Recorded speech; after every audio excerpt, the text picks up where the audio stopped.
The first thing I remember is the sound. A deep, slow heartbeat pulsing through the ice. Not mine, not human.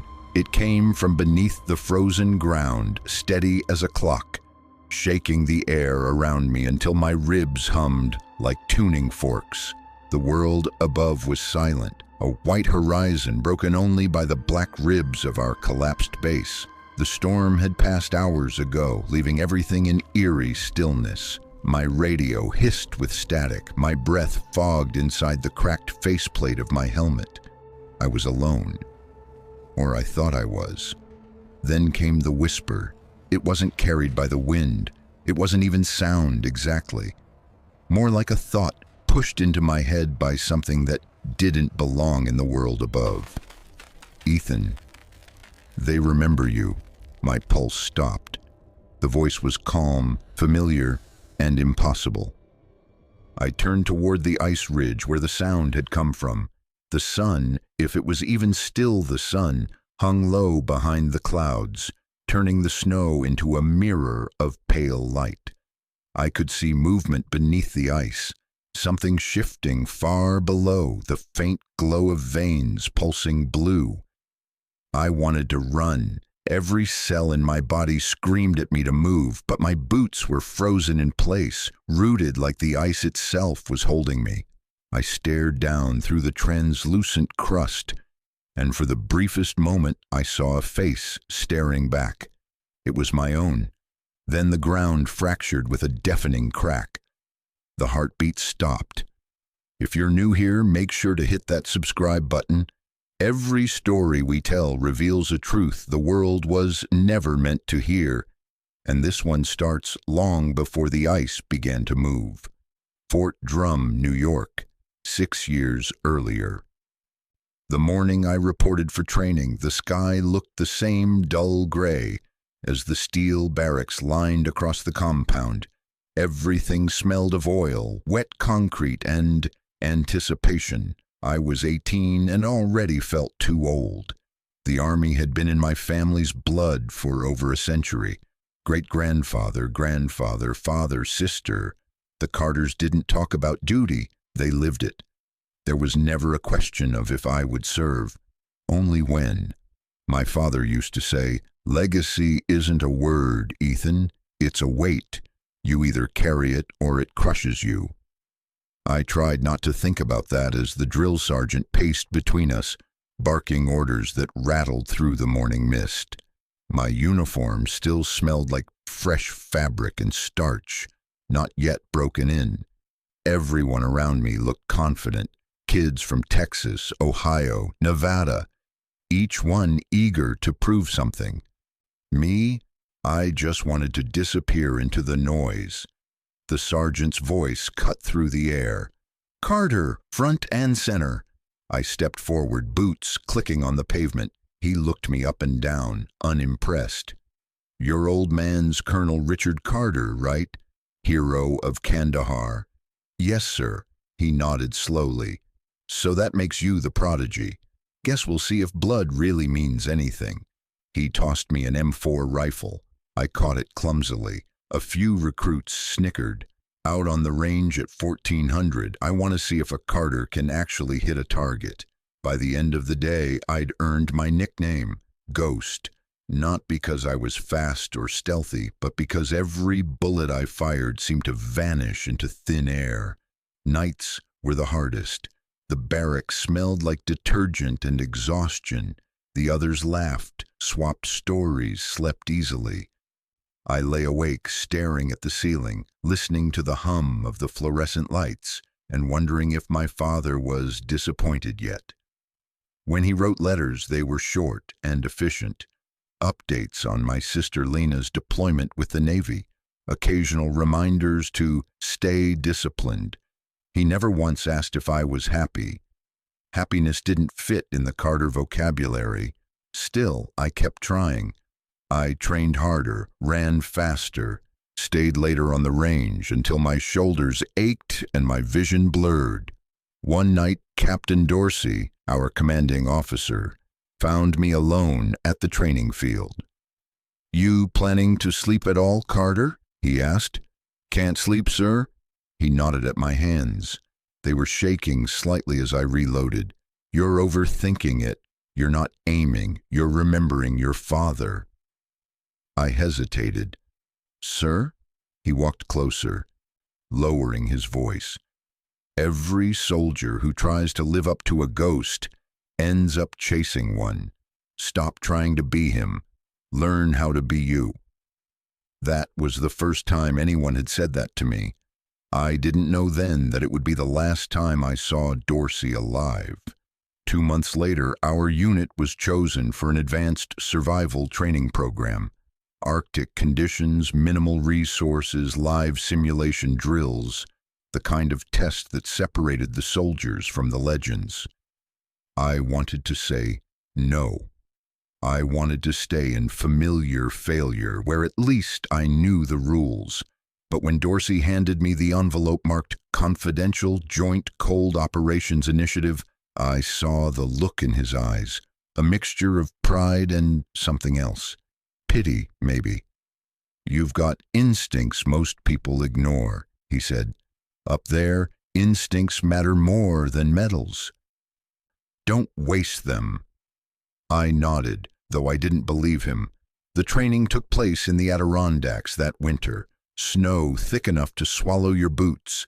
Winds that cut through every layer of gear. We built shelters from branches, tracked fake targets through blizzards, learned how to make fire with nothing but flint and desperation. I did better than expected. The cold stripped away everything unnecessary. Ego, noise, doubt. Out there, it was just you and the elements. If you made one wrong move, nature didn't scold you. It erased you. That simplicity made sense to me. On the final night of the exercise, Dorsey gathered us around the campfire. The snow reflected the flames like tiny mirrors. You all did good, he said, but remember this. Survival isn't about strength, it's about listening. The land always talks first. He looked directly at me when he said it. Later that night, I couldn't sleep. The wind carried a low hum across the valley, like something alive beneath the snow. It wasn't the wind exactly. It had rhythm, almost a pulse. I told myself it was imagination, the way exhaustion plays tricks on the mind. But part of me knew better. That sound would return years later, thousands of miles north, and I'd realize it had been calling me all along. Charleston, South Carolina. The humidity felt like a physical thing, pressing against my skin the moment I stepped off the bus.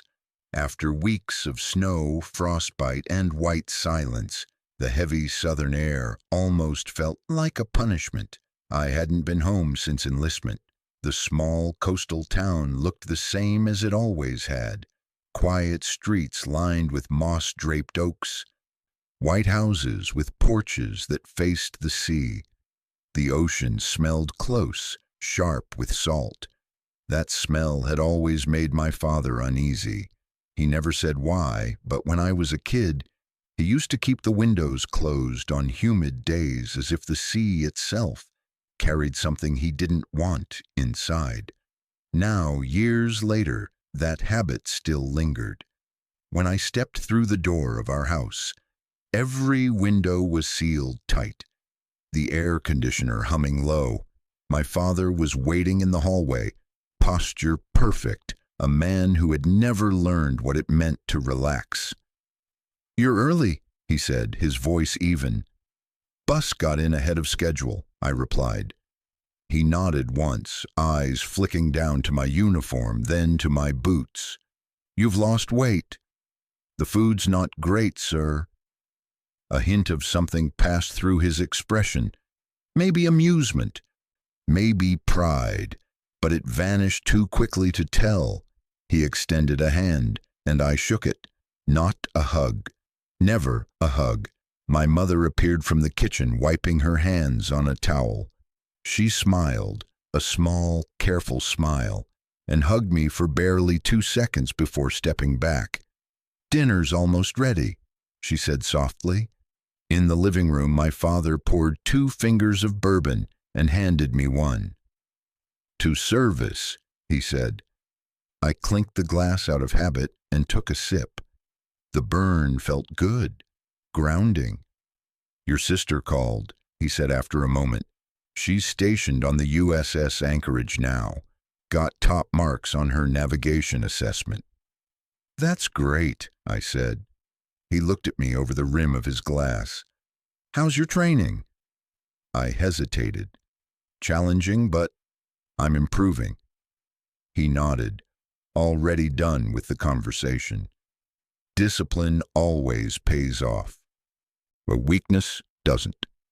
Dinner passed the same way most family dinners did. Quiet, polite, emotionally empty. My mother filled the silence with small talk about neighbors and local news. My father corrected her on details that didn't matter. I sat there trying not to feel like an outsider in my own house. After dinner, I went upstairs to my old room. The posters on the walls were faded. Aircraft, soldiers, American flags. All the things I'd once thought meant strength. I sat on the bed staring at the framed photo on my dresser. My father in uniform, my grandfather beside him, and me at 10 years old, smiling like I believed I'd someday earn my place in that line. The knock on the door startled me. It was my sister, Lena. She leaned in the doorway, her navy blues pressed sharp as always, her blonde hair tied back in a no-nonsense braid. "Well," she said, grinning, "look who finally made it through basic without crying." I smiled. "Barely." She came in, sat on the edge of the bed, and nudged my shoulder. "Dad still treating dinner like a debriefing?" "Some things never change." We sat in silence for a moment. Then she asked, "You like it? The Army?" I thought about lying, but she would have seen through it. "I don't know yet." She studied me, her smile fading. "You don't have to be him, you know." "I know." "No, you don't," she said firmly. "He's complicated, always has been. But you've got a different kind of strength. You see things most people miss. That's rare." I looked at her. "You sound like my captain." "Then maybe you should listen." We both laughed quietly. For a moment, it felt almost normal. Before she left, she turned in the doorway. "Ethan," she said, her voice softer now, "whatever you're trying to prove, don't lose yourself doing it." I didn't know then that those words would haunt me later, long after her ship vanished beneath polar ice. The following morning, I found my father in his study. The walls were lined with medals, commendations, photographs of men who looked too much like me. A family museum of service and sacrifice. He was writing something at his desk when I walked in. He didn't look up. "Sir," I said, standing at attention out of habit. He gestured to an envelope on the desk. "Orders arrived this morning." I picked it up. It bore the black and red seal of the Joint Cold Operations Initiative. I'd seen it only once before on Captain Dorsey's desk. "Where am I going?" I asked. He finally met my eyes. "Arctic Circle, classified assignment. They're calling it Operation Deep Verge." The words didn't make sense at first. "Why me?" He leaned back in his chair. "Your survival scores. Someone up the chain noticed. You've been selected for cold weather specialization." I waited for him to say something else. Congratulations, advice, anything. But he just stared at the bourbon glass on his desk, swirling the liquid absently. "When do I leave?" 3 weeks. I nodded slowly. "Does Lena know?" He hesitated, then shook his head. "Best not to mention it. Her ship's on classified duty near Greenland. She wouldn't be able to respond." I frowned. "Near Greenland?" "Routine patrol," he said quickly, too quickly. Something in his tone made the back of my neck tighten. He signed a few papers and handed me one. You will be briefed at Fort Bragg before deployment.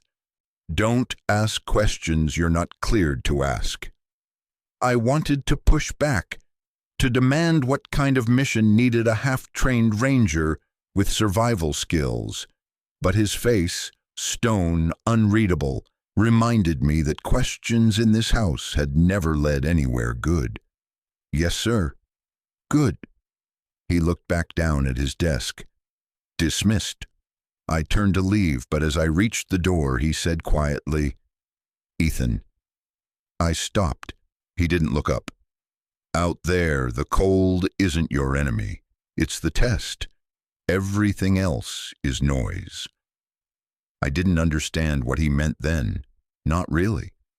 But later, when I was standing on the edge of the world, listening to the ice whisper my name, those words came back like an echo. 3 weeks passed in a blur of preparation. I filled out forms that didn't explain what I was signing, received gear labeled for temperatures I'd never imagined, and went through psych evaluations that felt more like interrogations. At night, I kept hearing that low hum again, the same pulse I'd heard in the Adirondacks. It followed me into my dreams, always faint, always steady. Sometimes when I woke up, my window pane was fogged over, even though the heat was off. The day before deployment, I went for a run along the shoreline near Fort Bragg. The air was thick with salt, waves pounding against the rocks. The horizon looked endless, but the sky was bruised with approaching rain. Something in the rhythm of the ocean reminded me of that sound, the slow, deliberate heartbeat under the snow. I stopped running and stood there, chest heaving, staring at the waves. For the first time in years, I felt it again, that strange mix of fear and calling. Whatever waited for me in the north, it had already begun reaching out. The transport plane cut across the clouds like a black blade. From my window seat, the world below looked unreal. Endless green fading into gray, then into the dull silver of the Atlantic. The engines roared just loud enough to drown out thought, which was a mercy. I'd never been on a military flight before. The seats were metal, the air sharp with fuel and cold sweat. Across from me sat 6 other soldiers, all wearing the same expression, blank discipline hiding nervous curiosity. The man directly opposite caught my glance and gave a short nod. Carter, right? He asked over the noise. Yeah. Ruiz, Sergeant, Alaska unit before this. He had the kind of face that looked carved by wind, tanned skin, deep lines around his eyes, a small scar at his temple. You ever done cold weather ops? Just training in the Adirondacks. He grinned faintly. You're about to learn the difference between cold and Arctic. I smiled politely, then looked away. The hum of the engines vibrated in my bones. My thoughts drifted to my father's words. The cold isn't your enemy. It's the test. I wondered if he'd ever flown north himself, or if his career had kept him comfortably on land, far from whatever had always made him wary of the sea. Hours later, we touched down at Fort Bragg for final briefing. The air was humid again, the kind of southern stickiness that made your clothes feel heavier. Inside the operations center, everything smelled of metal and coffee. They led us to a room with no windows, just a long table and a wall-sized screen showing satellite images of a white, endless landscape. The Arctic Circle. The map zoomed in on a cluster of coordinates near Svalbard, Norway. A colonel stood at the head of the table, his uniform crisp, his face weathered. Welcome to Joint Cold Operations Initiative, he said. You've been selected because you can survive conditions most people can't. But this mission isn't just about endurance. It's about control. He clicked the remote. The screen changed to show a series of aerial photographs, strange patterns carved into the ice, circular formations that looked almost too perfect to be natural. These images were captured 3 weeks ago by reconnaissance drones, he continued. This is the Norwegian archipelago of Svalbard, specifically the area known as Nordøstlandet. Temperatures reach -40 degrees on a good day. Nothing should be moving out there, and yet he zoomed in on one of the circles. A faint light glowed from within, diffused under layers of ice. Thermal readings show heat signatures coming from below the glacier, he said. The Norwegian authorities claimed it's a geothermal vent. Our data says otherwise. There's structure down there, metal and organic material intertwined, possibly Soviet era. The room fell silent. One of the men, a lieutenant from the Navy, raised a hand. Sir, what's the objective? The colonel folded his hands behind his back. You're to secure the area, establish a forward base, and locate the source of these readings. Secondary objective, recover any historical materials or technology if the site is man-made.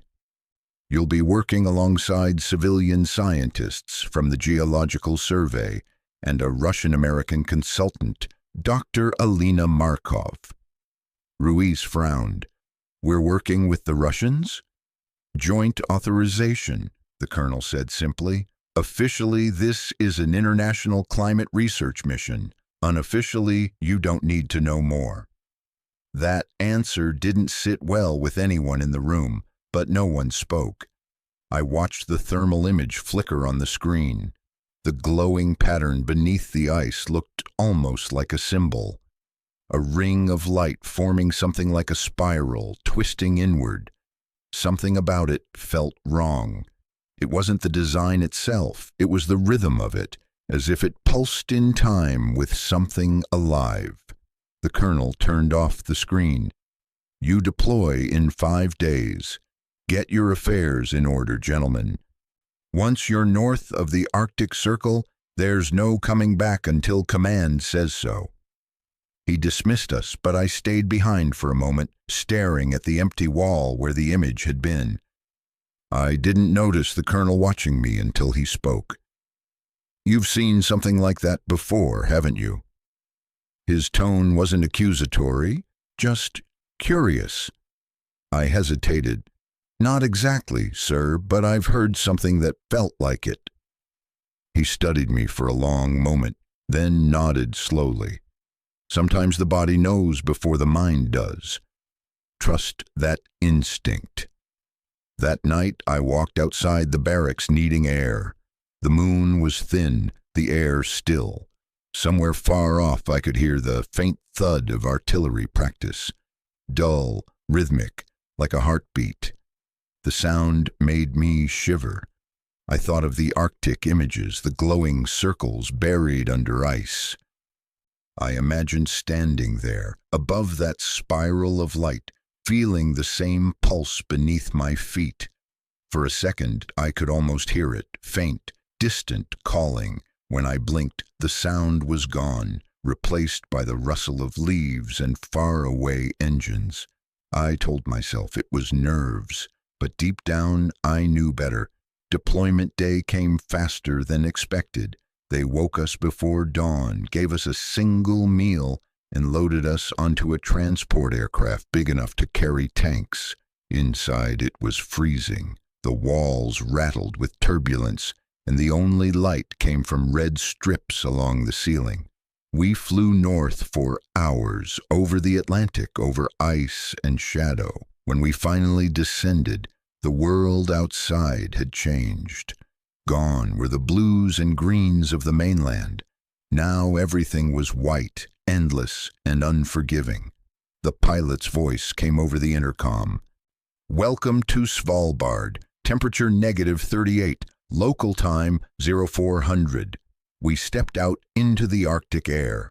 The cold hit like a wall, sharp, absolute. Even through layers of gear, it bit at exposed skin. My breath froze instantly, drifting away like smoke.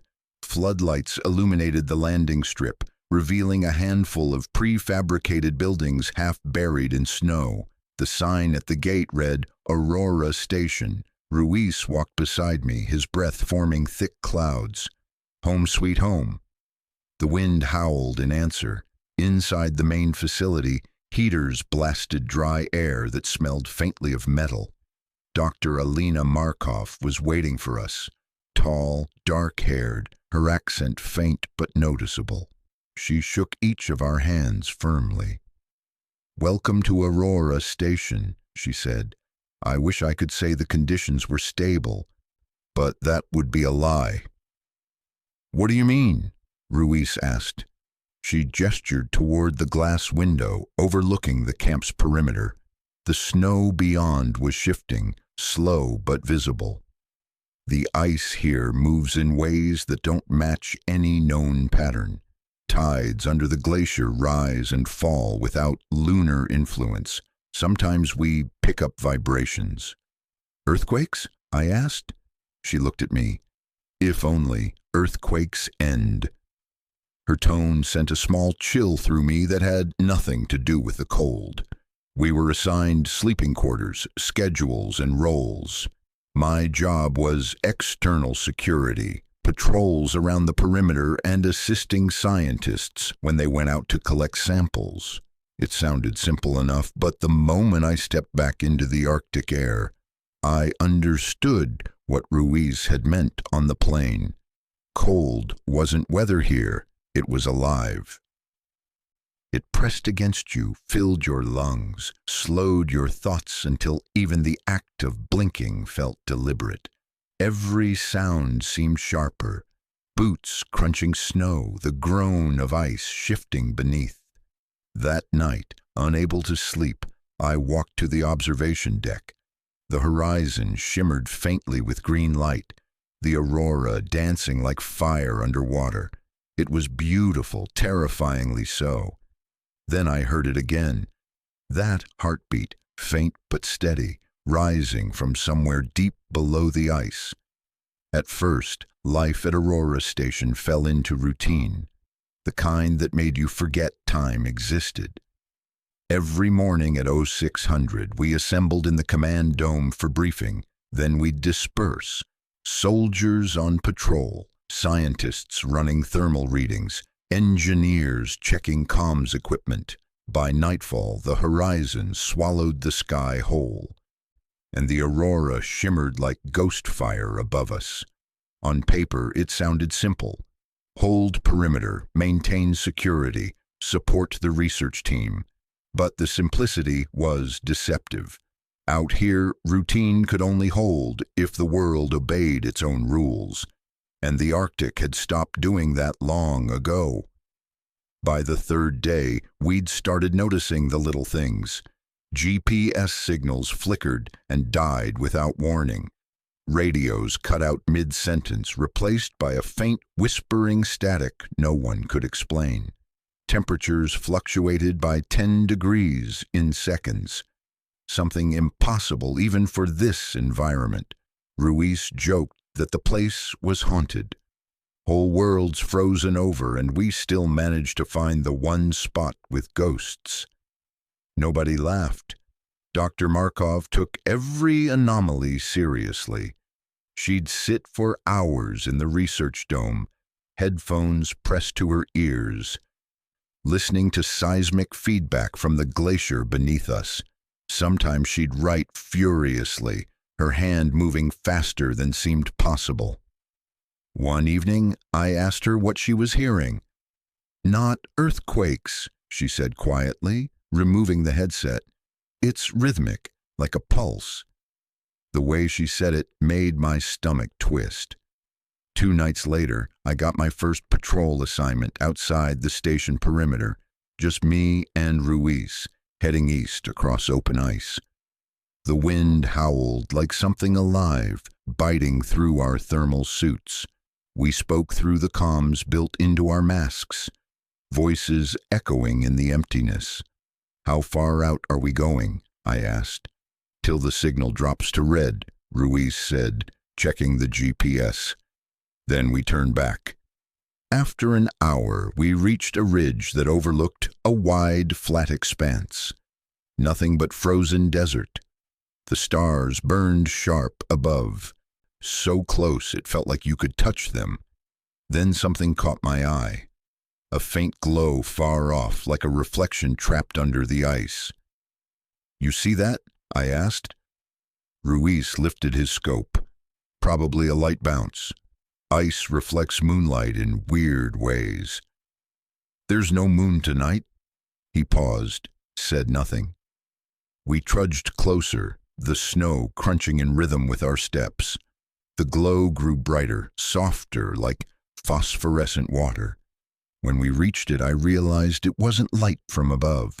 It was coming from below. The ice under our boots was clear and smooth, polished by centuries of wind.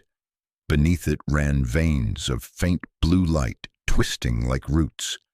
The glow pulsed, steady and slow, one beat every few seconds.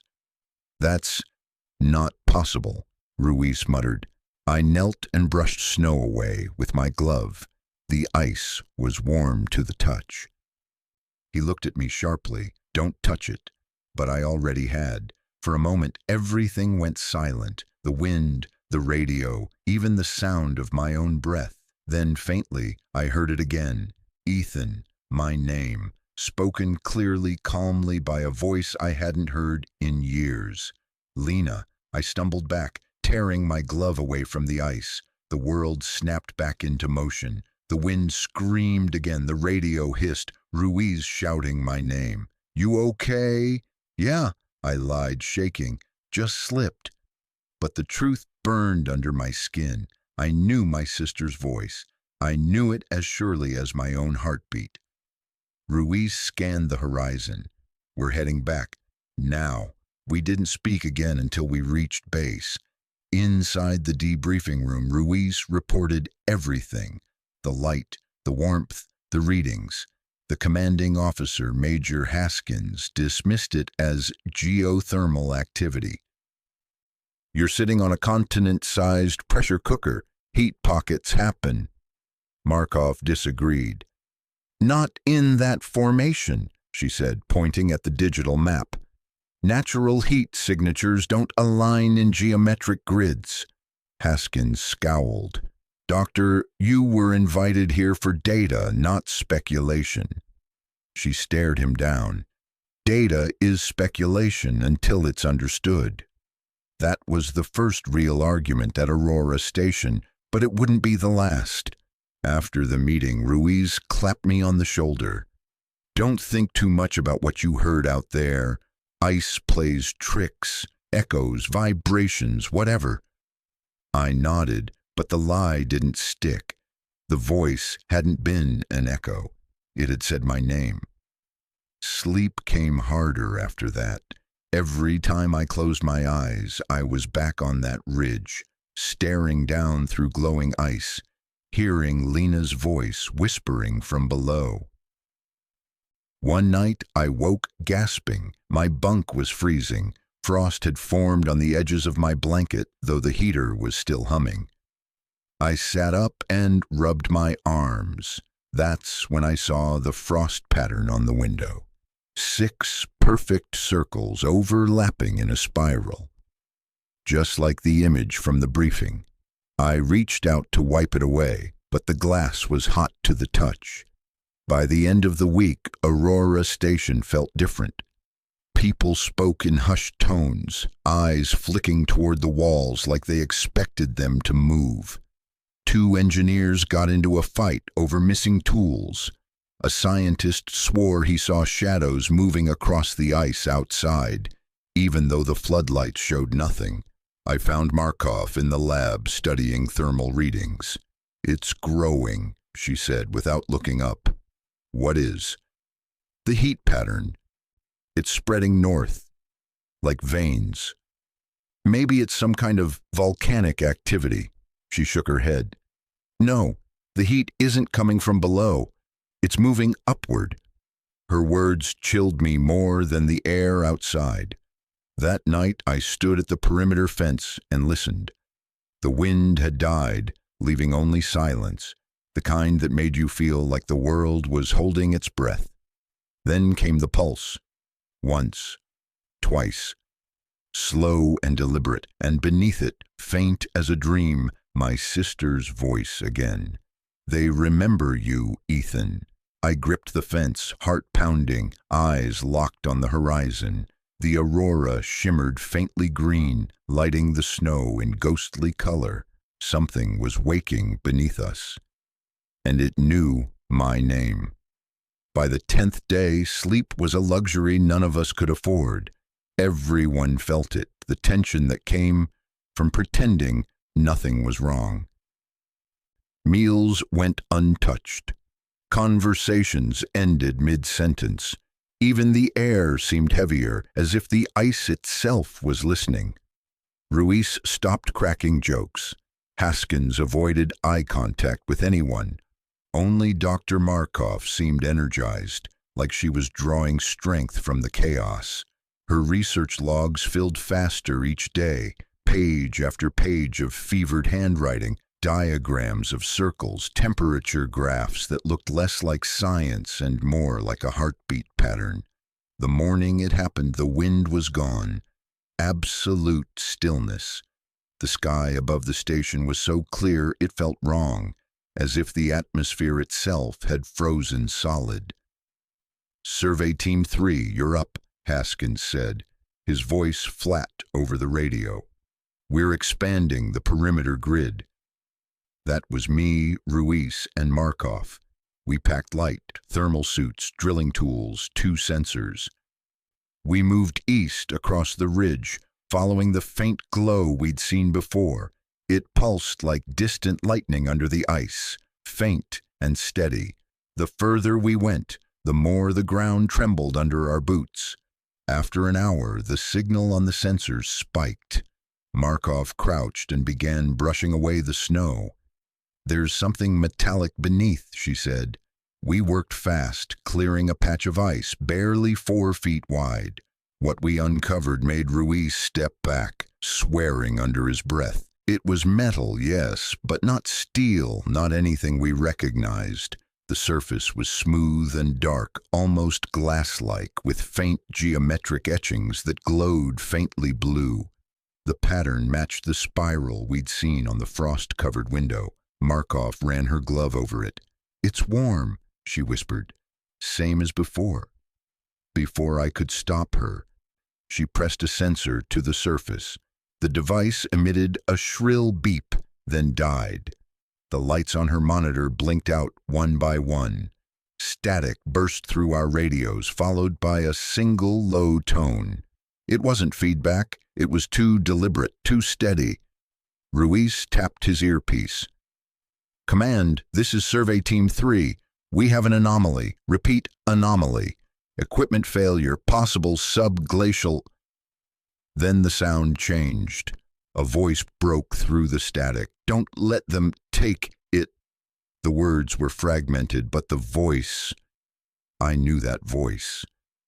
"Lena," I whispered. Ruiz turned. "What?" She said. Before I could finish, the ground shuddered.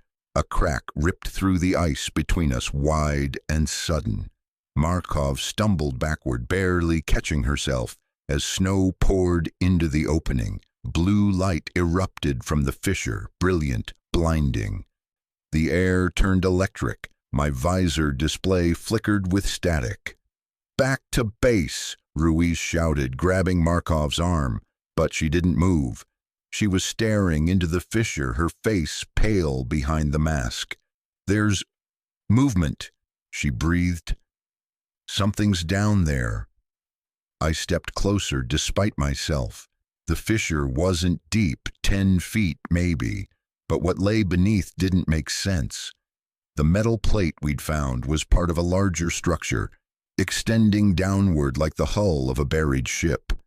The glow came from narrow seams running across it, pulsing with that same slow rhythm. Ruiz yanked my shoulder. "Move, Carter, now!" But then the pulse stopped. For a moment, everything went still. No wind, no light, no sound. Then the surface below us breathed. The metal expanded outward in a slow, deliberate motion, like something inhaling after a long sleep. The ground shook violently. I lost my footing and fell to my knees, my gloved hand slapping against the glowing surface. Instantly, the world vanished. I was standing in water. Not cold water, not any water I knew. This was thick, heavy, filled with light. The sky above was black but moving like clouds made of glass, and in the distance I saw shapes, tall, slender, human but not human, moving beneath the surface. One turned toward me. It had no eyes, no mouth, yet I felt its attention like gravity. A voice filled my head, low and resonant, echoing through the bones of my skull. They carried us north. They buried us in silence, but we remember our own. I tried to speak, but no sound came. The voice grew louder. Your blood carries the map. You will open the way. Then the light collapsed into itself. I woke to Ruiz shouting my name. The fissure was gone, sealed as if it had never been there. The snow was unbroken. My head pounded. My gloves smoked faintly. The fabric burned where I'd touched the metal. "What the hell happened?" Ruiz demanded. "I don't know." Markov's face was white. "You touched it," she said. "The structure, it reacted to you." We stood in stunned silence, the Arctic wind finally returning in a low moan that felt almost relieved. When we got back to Aurora Station, Haskins wanted answers we couldn't give. Our data recorders showed nothing. The thermal readings had flatlined minutes before the event. But Markov wasn't finished. She pulled me aside after the debrief. "You heard something, didn't you?" she asked. I hesitated. "What makes you think that?" She looked down at my glove. "Because whatever's under that ice, whatever's alive down there, it recognized you." That night, I sat alone in the observation dome, staring at the horizon. The aurora shimmered faintly green, but every few seconds it flickered blue, the same hue as the glow under the ice. For the first time since arriving, I wasn't afraid. I was curious, drawn. I reached for my journal and wrote a single line. They buried us in silence, but we remember our own. Outside, the ice groaned like something enormous shifting in its sleep. And somewhere deep below, a heartbeat started again. When I woke the next morning, the world felt quieter than it should have been. Not peaceful, hollow, like sound itself had frozen overnight. Aurora Station looked the same. Metal walls sweating condensation, the low hum of generators, the ever-present rattle of wind against the outer shell. Yet something had shifted. The corridors felt longer, the air thinner. Every footstep echoed like it didn't quite belong. Ruiz was already geared up when I entered the mess hall.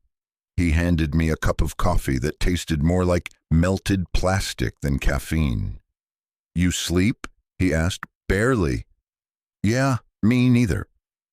Across the room, Dr. Markov hunched over a laptop, pale light reflecting off her glasses. She didn't look up when we joined her. The screen showed a thermal scan of the ice shelf, our discovery site from the day before. "The readings stabilized after midnight," she said without preamble. "No new heat spikes, no structural shifts. Nothing." "Nothing?" I repeated. She nodded. "It's as if the fissure sealed itself. The instruments show solid ice where there should be a void." Ruiz scratched his beard. "So what, it just healed?" "Glacial movement can't explain it." I studied the image closer. The data lines were flat, clean, too clean. It felt like the ice was hiding something on purpose. Haskins entered then, looking like he hadn't slept either. "We're suspending external surveys until further notice," he announced. "Satellite feed's been glitching since 0300, and communications with Svalbard Command are down." "How long?" Ruiz asked. Haskins gave a dry laugh. "Your guess is as good as mine." The silence that followed stretched too long. "Finally," he added, "we stay on site and keep calm. That's an order." By evening, calm was the last thing any of us felt. The storm started without warning. A wall of wind slammed against the station so hard the steel groaned. Snow whirled past the observation dome, erasing the world outside. Lights flickered. Power dipped to emergency mode. Ruiz and I spent the night checking seals on the outer airlocks. The metal handles burned through our gloves from the cold. Somewhere deep below, I could feel it again, that steady, impossible pulse. At 0200 over the radio, Markov's voice came through in a whisper. "Carter, you need to see this." I found her in the comms room, hunched over the receiver. The radio was still active, but instead of static, it played a soft, rhythmic tone. 3 beats, pause, 3 beats again. "It started an hour ago," she said. "It's coming through every channel." "Feedback? I checked. It's not equipment, it's external." The pattern repeated. 3 slow thuds, evenly spaced. My chest tightened with each one. "Does it sound familiar?" she asked quietly. I nodded. "It's the same rhythm we felt under the ice." The storm finally broke 2 days later, leaving behind a landscape that didn't look the same.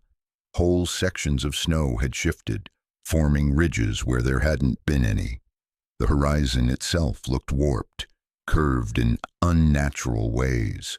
Haskins ordered a perimeter sweep once visibility improved. We set out in pairs. My partner this time wasn't Ruiz. He'd been reassigned to generator duty. Instead, I was paired with Bennett, one of the civilian researchers, a quiet guy in his 30s, more comfortable with microscopes than rifles. We trudged across the ridge toward Marker 12, a small orange flag half buried in snow. The air was still, heavy. Even our breathing seemed too loud. "You ever feel like this place watches you?" Bennett asked suddenly. I glanced at him. "All the time." He nodded, as if that confirmed something he'd already decided. "When I first came here, I thought the Arctic was empty, but it isn't. It's waiting." I didn't know what to say to that, so I just kept walking. We reached the marker and began checking sensor readings. Everything looked normal until Bennett's radio hissed. A voice, faint but clear, came through. "Help, please." He froze. "Did you hear that?" "Yeah." The voice repeated, weaker this time. "Cold. Can't see." Bennett's eyes widened. "That's Jones." Jones, one of the mechanics, was supposed to be inside repairing a heater. We tried to reply, but the radio only spat static. Bennett turned toward the sound, scanning the white expanse. "Jones," he shouted, voice swallowed by the wind. No response. Then he pointed. "There." At first I saw nothing. Then, maybe 100 yards ahead, a figure dark against the snow, moving unsteadily. We ran. The figure didn't move toward us, it just stood there, half turned away. When we reached it, my stomach dropped. It wasn't Jones. It was one of our cold weather suits, empty, half frozen upright in the snow. No body inside, no footprints leading to or away, just a hollow shell swaying slightly in the wind. Bennett stared, mouth open. "How?" "Get back," I said, raising a hand. "Now." He didn't move. His eyes had gone glassy.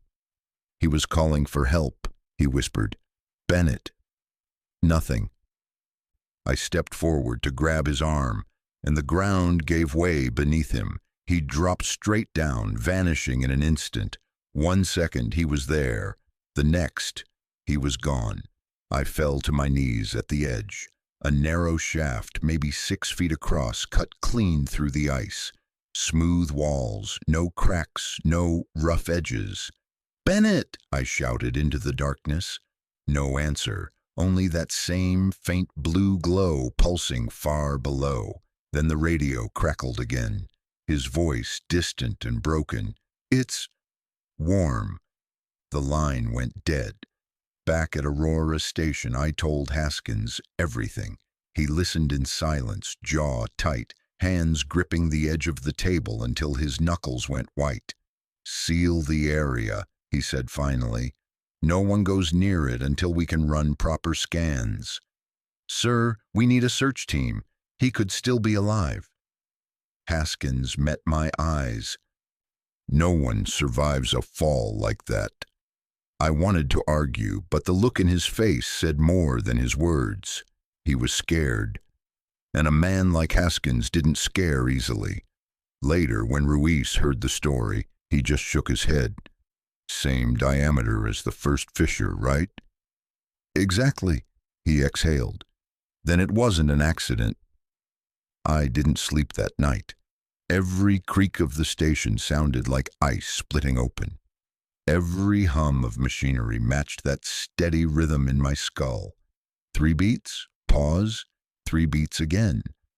When I finally drifted off, I dreamed of Bennett standing outside my window, his suit empty, his voice whispering through the frost. "It's warm down here, Ethan." By morning, the station felt restless, like the walls themselves wanted to leave. Nobody said it outright, but the unease spread faster than the cold. Meals were quieter. People lingered near windows, staring out at the white horizon as if expecting it to move. Every few hours, someone would swear they heard knocking under the floor. Ruiz and I stood outside the equipment shed, pretending to check oxygen tanks. "He was right next to you when it happened?" he asked finally. "Less than 5 feet. And the ground just opened? Clean cut. Like it was carved." He shook his head. "Man, this whole place feels wrong. I told Haskins we should have pulled out after that first fissure. He said the weather would make extraction impossible." "Maybe he's right." Ruiz gave a grim smile. "Yeah, and maybe hell just froze over." Inside, I could hear Dr. Markov arguing with the major. Her voice carried through the metal walls. "You can't just ignore a missing man." "I'm not ignoring him," Haskins snapped back. "I'm preventing more casualties until we get proper scans. No one goes outside that perimeter. That's final." A long silence followed, then the door slammed. Markov stormed past us, her face flushed with anger and fear. "I'm going out there," she said. "You heard the order," I said. "Orders don't matter when people vanish into thin air. I need to see it myself." Ruiz glanced at me. "If she's going, we can't let her go alone." So we suited up. 3 figures against the wind. The Arctic was mercilessly bright that day. Sunlight reflected off the snow until it hurt to look. It didn't feel like a place built for people. It felt like the world before people existed. The hole was right where I'd left it. Or what should have been the hole. It was gone. Not sealed like the fissure before. Gone. The surface was unbroken, smooth as glass. The marker pole I'd jammed into the snow the day before was missing, too. Markov knelt and pressed her gloved hand against the ground. "This is the same spot?" "Exactly." She took a core drill from her pack and began boring into the ice.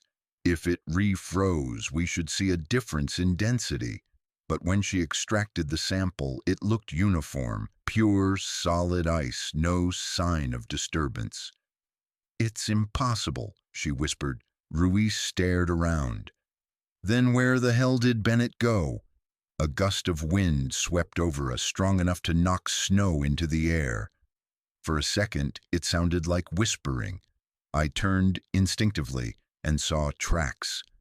About 20 feet away, faint impressions led across the snow, bare footprints, perfectly spaced, leading away from the site.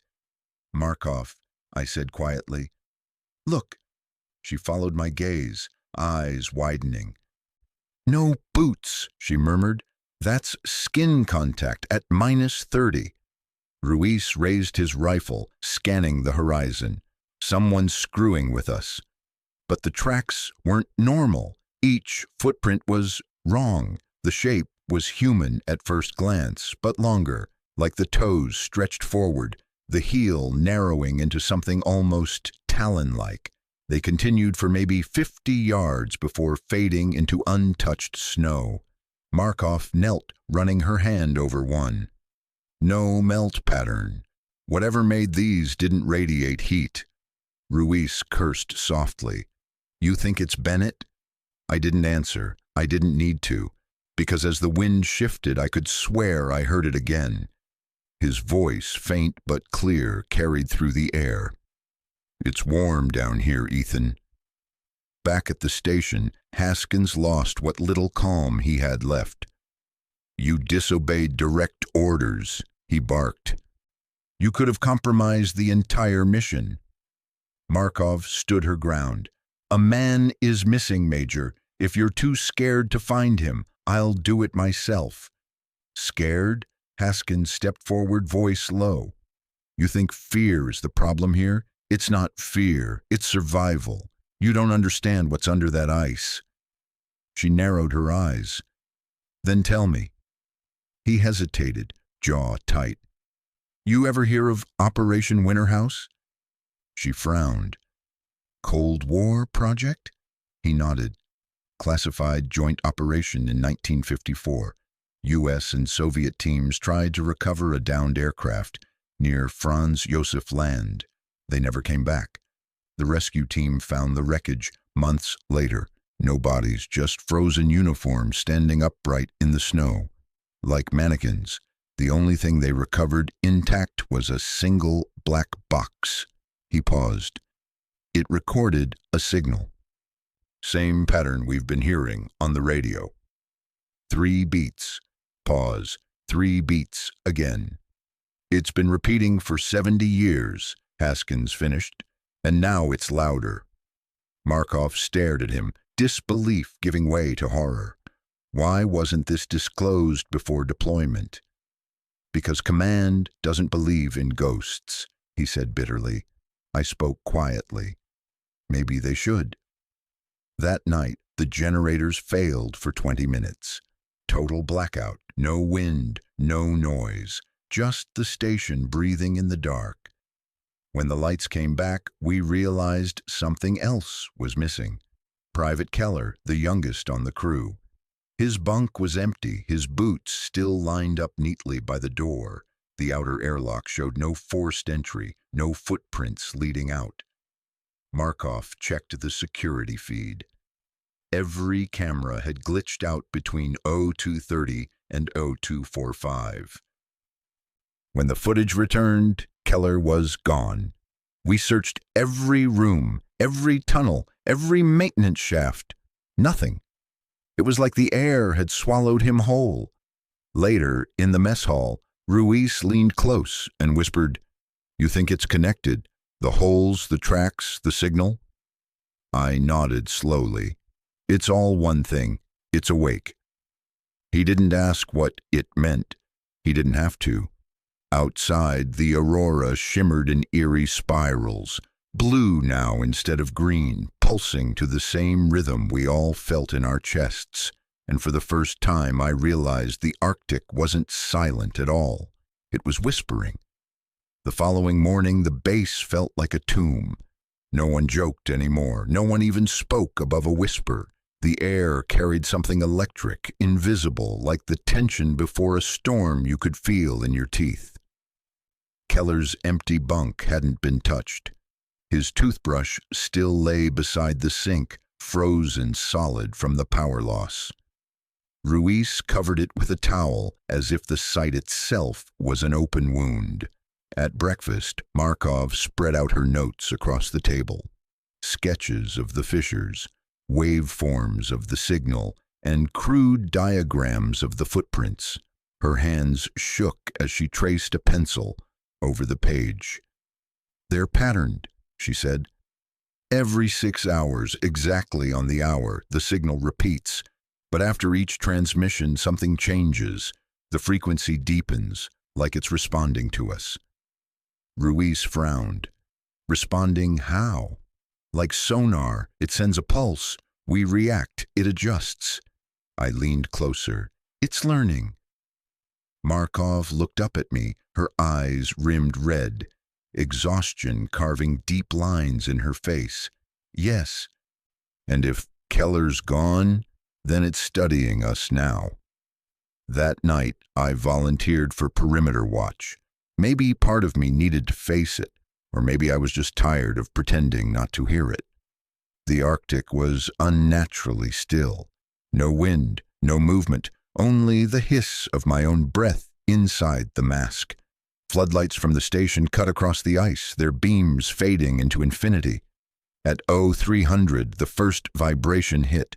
Subtle at first, like distant thunder rolling under my boots. I knelt, pressed my glove against the ice. Warm. Then came the pulse. 3 beats, pause, 3 beats again. But this time it wasn't under the ice. It was inside my chest. The comm in my ear crackled. "Ethan." I froze. "Who's on this channel?" Static. Then, "Don't be afraid." It wasn't Lena's voice this time. It was lower, layered, like multiple voices speaking together. "Where are you?" I whispered. "Below." My breath fogged inside the mask. "What do you want?" "To remember." The comm went dead. I stood there, heart hammering, staring into the black horizon. And then, through the fog of my breath, I saw a figure standing just beyond the light. Motionless, head tilted slightly as if listening. "Keller?" No answer. I took a cautious step forward. The figure didn't move. Its outline was human, but stretched, elongated. The arms hung too long, the head tilted too far. When the light flickered, I saw the face. It wasn't Keller. It wasn't anyone. The skin was pale as the ice around it, translucent enough that faint blue veins glowed beneath. The eyes, if they were eyes, were black hollows. Yet I felt them watching me. I reached for my sidearm, but the thing vanished. Not ran, not fell, just gone, like it had never existed. The pulse stopped. Only my ragged breathing filled the silence. Back inside, I didn't report what I'd seen. I didn't have to. Markov already knew something had changed. She found me an hour later in the mess hall, pouring coffee I wouldn't drink. "You heard it again," she said. I looked up. "How do you know?" She held up her tablet, showing the latest waveform of the signal. "Because it spiked at 0300, right when your vitals jumped on the monitor." "You're tracking us?" "I'm tracking it, and it's tracking you." The way she said it made my skin crawl. "What does it want?" She hesitated. "Connection." I frowned. "Connection?" Markov nodded slowly. "It's intelligent. Whatever it is under the ice, it's not dormant, it's aware. The fissures, the light, the disappearances, they're not random events. They're a form of communication. By taking people, maybe it doesn't understand death the way we do." Her voice softened. "When you touched the metal the first day, it reacted to you specifically. The others didn't trigger a response. If it's looking for something, maybe it found it in you." That should have terrified me, but part of me felt something else. Recognition. The words from the vision came back. "Your blood carries the map. You will open the way." "Ethan," she said gently, pulling me from the thought. If it's communicating through you, I need to record it. Next time you hear the signal, don't run. Listen. Listen to what? To whatever it's trying to show you. Hours passed. I couldn't sleep. I sat in the dark, staring at the frost patterns creeping across the window. They weren't random anymore. They spiraled outward in perfect geometry, forming the same shape etched into the metal plate, a ring of circles, one inside the next. The lights flickered. For a heartbeat, I saw movement in the glass, a reflection behind me. When I turned, the room was empty. Then my comm came alive with a burst of static followed by a whisper. They remember you, Ethan. I stood up slowly. Who's there?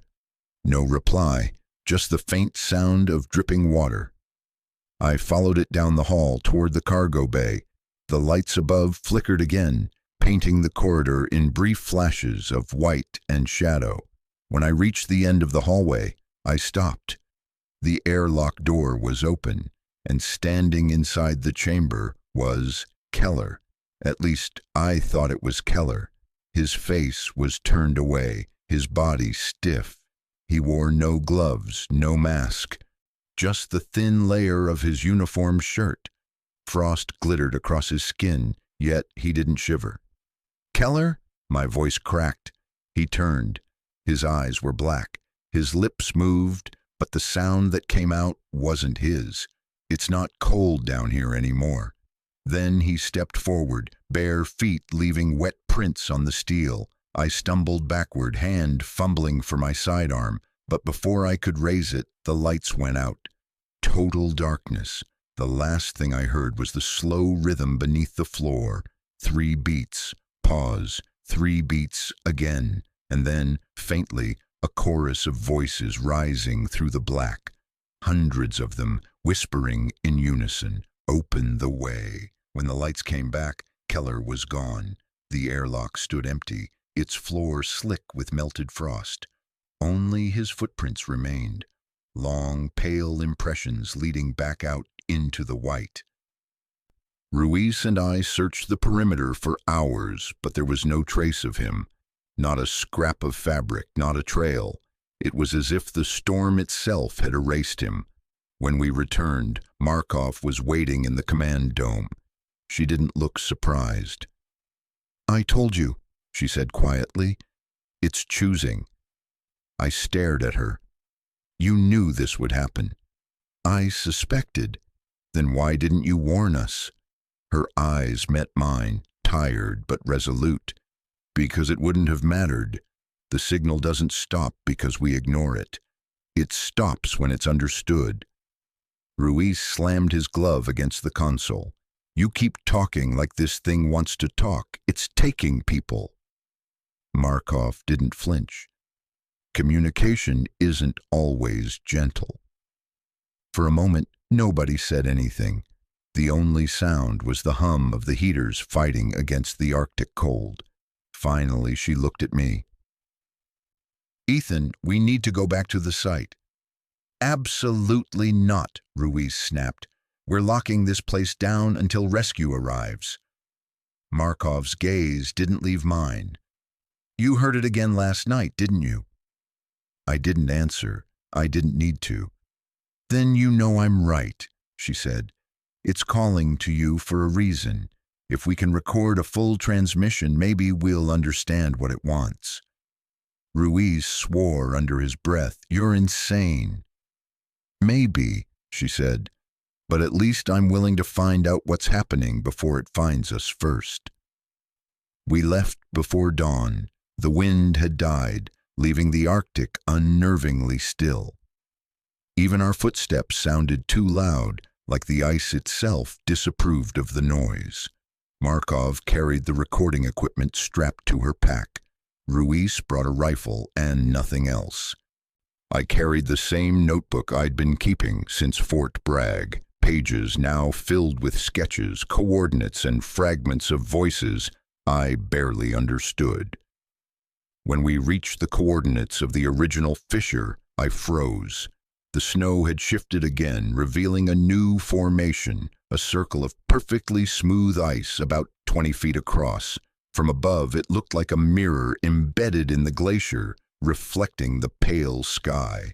Markov approached first, her breath fogging. This wasn't here before. Ruiz muttered a curse. I'm done. Whatever this is, it's not human. But I couldn't move. Something about the circle pulled at me, like a current under ice dragging downward. The air felt thick, alive. Markov set the recorder on the edge and activated it.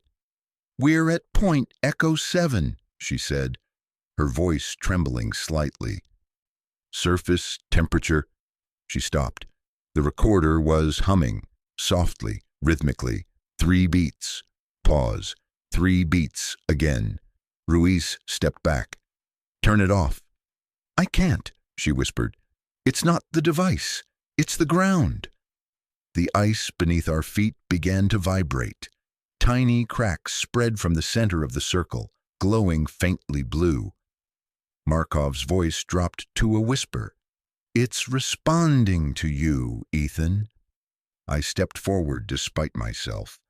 "What do you want?" The glow intensified. The circle pulsed like a heartbeat. Then, through the comms, a voice emerged, clearer than ever before. "To return." The words hit like a wave. Images flashed behind my eyes.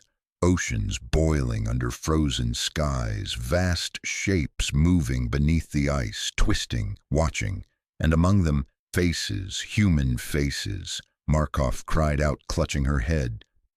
"It's inside my mind!" Ruiz fired a shot into the ice. The sound shattered the trance. The circle dimmed instantly, the vibration stopping. Steam rose from the bullet hole like breath. We stood in silence, the echo of the gunshot fading into the horizon. Markov's eyes filled with tears. "It showed me," she whispered, "a city beneath the water, not ruins, still alive." Ruiz grabbed her shoulder. "We're going back, now." But I couldn't move. The voice still echoed faintly in my skull. "To return." Return where? Return what? We made it back to the station as the sky darkened into a false twilight. The aurora burned brighter than ever, twisting into spirals that mirrored the pattern etched into the ice. Inside, we found chaos. Doors stood open. Equipment was scattered across the floor. The comms crackled with overlapping transmissions, voices from our own crew looping and distorted, all speaking the same phrase. "It's warm down here." Ruiz raised his rifle. "They're inside." "No," Markov whispered, "they're below." A sharp metallic screech echoed through the ventilation shafts, a long dragging sound that vibrated through the walls. Something massive was moving beneath the foundation. I ran to the observation dome. The ice outside rippled like water. The lights under the glacier shifted, expanding outward in concentric circles. Markov joined me, breath fogging the glass. "It's opening the way." The floor shuddered. A fissure split through the snow just beyond the perimeter, wide and deep. From within came a faint blue light and something else. Movement. Ruiz shouted from behind us. "Contact! Movement in the tunnels!" The power cut out. The emergency lights flickered red. Then came the footsteps. Slow, heavy, echoing down the corridor. I turned toward the sound. Figures emerged from the dark. Silhouettes at first, then clearer as they stepped into the red glow. Keller, Bennett, Jones, all of them. Their faces were calm, their eyes black. Their skin glowed faintly with that same cold light. "Stay back," Ruiz shouted, raising his weapon. None of them reacted. They just stood there, perfectly still. Then, in one motion, they all tilted their heads to the side and spoke in unison. "The ice remembers." Ruiz fired. The sound was deafening in the enclosed space. The bullets tore through them, but there was no blood, no movement. The holes in their chests sealed instantly, frost spreading over the wounds like healing tissue. Markov stumbled backward, whispering, "They're not human anymore." Keller stepped forward, his voice now a chorus of echoes. "We were never meant to leave." The lights above flickered violently. The ground rumbled as the fissure outside widened. Markov grabbed my arm. "We have to go," but I couldn't, because beneath the roar of the ice and the pounding of my own heart, I could hear another voice, faint but unmistakable. Lena, my sister. She was calling my name. "Ethan, open the way." And for the first time since I'd arrived in the Arctic, I understood what the voice wanted. It wasn't here to destroy. It was here to come home. The floor split open beneath us, and the light swallowed everything. The world ended in silence. No crash, no explosion, just a sudden stillness so complete it felt like time itself had stopped. Then slowly, sound returned. My own breath, ragged and shallow. The drip of melting ice. A low hum, steady and distant, like a giant sleeping heartbeat. When I opened my eyes, the world was blue. I was lying on a smooth surface that wasn't snow, but something translucent, faintly glowing from below. The light pulsed in waves, rising and falling like the tide. My suit was torn, frost-bitten, but somehow I wasn't cold. I sat up. Around me stretched a vast cavern, walls of shimmering ice rising hundreds of feet overhead. The ceiling glowed faintly, reflecting a dim aurora from above, as though the world outside still existed, far beyond reach. "Ruiz?" My voice echoed in the emptiness. "Markov?" No reply. The last thing I remembered was the base splitting apart, the floor collapsing, and that blinding blue light. Now everything was still. No debris, no wreckage, just the endless expanse of ice. I reached for my radio, static. Then, faintly, a voice. Then, "Do you copy? Ethan?" "Markov." I stood, scanning the cavern. "I'm here. Where are you?" The radio crackled again, her voice strained. "There's light everywhere. I think we're under it. Follow the sound." "Under it?" Before I could ask, the channel cut out, replaced by that low rhythmic pulse again. 3 beats, pause, 3 beats. I followed it. The cavern floor sloped gently downward, leading to a frozen lake at its center. The ice there was darker, almost black, but alive with faint ripples of light. As I drew closer, I saw shapes moving beneath the surface. Not fish, not anything that should exist in a frozen sea. And then I heard it, faint at first, then rising, a chorus of voices singing in perfect unison. No words, just long, mournful tones that vibrated through the ice. It was beautiful, terrible, but beautiful. The frozen choir. That's what my mind called it before I even understood why. I knelt at the edge of the lake, breath fogging the air. "What are you?" The song stopped, and a single voice answered from the deep. "Remember." I flinched.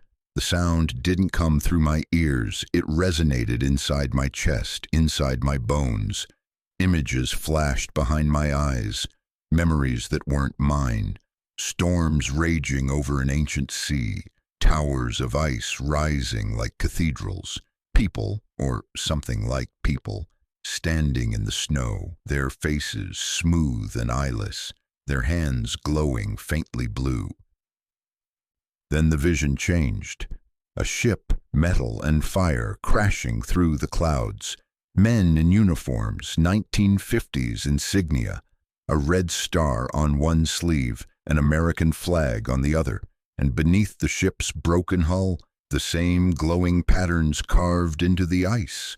Operation Winterhouse. The words burned themselves into my mind.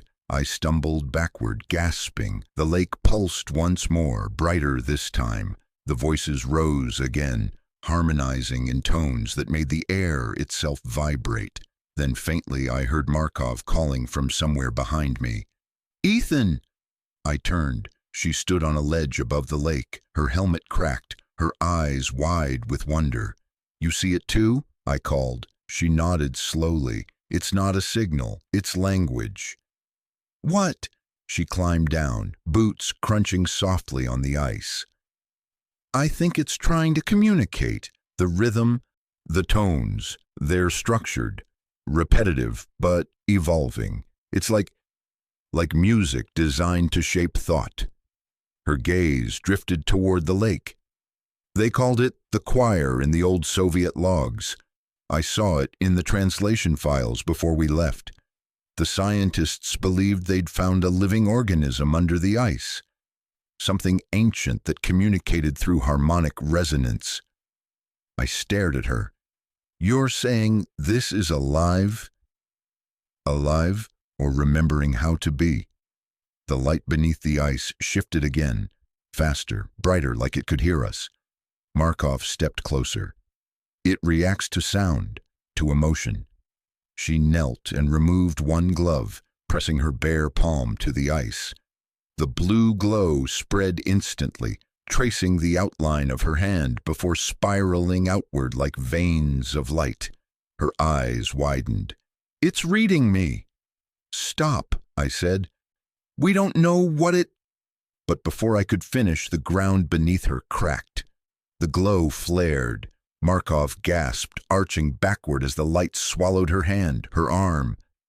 "Alina!" I lunged forward, grabbing her shoulder. The ice around her shimmered with light, hundreds of runes appearing beneath the surface, shifting and rearranging like living circuitry. Then she went still. Her body relaxed, her face serene, eyes open but unfocused. "Alina!" I shook her, panic rising. She blinked once, twice, then whispered, "It showed me the city again." "What city?" Her voice trembled. "The one they built before the ice." "They weren't human, Ethan, but they knew us. They became us." I didn't understand. "What are you saying?" She turned her head toward me, tears freezing on her lashes. "Your bloodline isn't a coincidence. The Walkers, the Carters, whatever name you carry, it's a continuation. We're not descendants of survivors. We're descendants of them." The light flared again, drowning her words. When it faded, the lake had gone still, and Markov was gone. No scream, no movement, just gone. Only her reflection remained in the ice, standing beside me, perfectly still, lips curved in a faint, peaceful smile. I whispered her name again, but the reflection didn't move. Then the voice returned, deeper now, echoing from all around the cavern. "Open the way." I fell to my knees, hands trembling. Above me the ceiling began to crack, lines of light spreading like a spiderweb. The entire cavern pulsed in rhythm with my heartbeat. The choir was waking, and it knew who I was. The cracks above me kept spreading, slow and deliberate, like veins of light crawling through a living thing. I ran, slipping on the glassy floor, not even sure which direction led away anymore. Every breath came out as mist that glowed faintly blue. The air felt charged, humming with invisible energy that made my teeth ache. Then I saw it, a tunnel branching off from the cavern wall, narrow but navigable. I dove inside just as the ground behind me split open, spilling light like molten glass. The tunnel curved sharply, leading into darkness. My helmet lamp flickered and died. Only the faint bioluminescence in the ice kept me from being completely blind. The deeper I went, the more the walls changed, no longer smooth but carved, not by machines, by hands. Symbols lined the walls, arranged in spirals and grids. some resembling constellations, others like musical notation carved directly into frozen stone.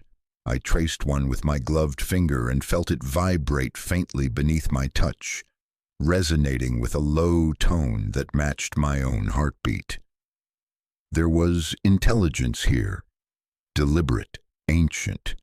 After what felt like hours, I emerged into another chamber. This one was smaller, circular, and filled with debris that wasn't natural. Rusted equipment, oxygen tanks, a torn Soviet flag half frozen in the wall. At the center stood something that made my stomach twist, a metal capsule about the size of a coffin, upright and half buried in ice. The door had been forced open, its hinges snapped by something inside, pushing out. Faded letters on the side read, Iogan Expeditia 1953, Johann Expedition 1953. So Markov had been right. The Soviets had been here before. I approached cautiously. Inside the capsule was a body, or what was left of one. The man was perfectly preserved, his face peaceful, his eyes open. Around his neck hung a small metal tag. I brushed the frost away and read the name. Lieutenant Robert Carter, my grandfather's brother, the one my family never spoke about. I stumbled back, my heart slamming against my ribs. The stories said Robert Carter died during a classified Arctic mission in the 50s. But this wasn't a grave. It was containment. Something about the body seemed wrong. The skin was translucent, like thin glass over faintly glowing veins. And the hands, 2 thumbs, perfectly formed, just like the photo I'd found in my father's attic. The memories came flooding back. The letter, the warning, we must never let the boys near salt water. A sound behind me made me spin around. Footsteps. Out of the shadows stepped Ruiz. He looked pale, exhausted but alive. Jesus, I said, relief washing through me. I thought you were dead, he finished. His voice was calm, too calm. Maybe I am. Something about the way he said it made me freeze. What do you mean? He stepped closer. In the dim blue light, I saw frost spreading across his uniform, not like ice, but like it was growing from within him. I saw them, he said. Down there under the ice, the choir. They sang to me, Ethan. They showed me everything. His eyes were glowing faintly now, pale blue where brown used to be. They want us back, he whispered. All of us. They're not trying to invade. They're trying to reunite. I backed away, shaking my head. Ruiz, listen to me. Whatever you saw, it's manipulating you. It's not... He raised his hand. You don't understand. You're one of them too. I froze. What? He pointed to my left hand. I looked down and felt my stomach drop. The skin beneath my glove had changed. My fingers had gone pale, veins glowing faintly beneath the surface. The cold no longer hurt.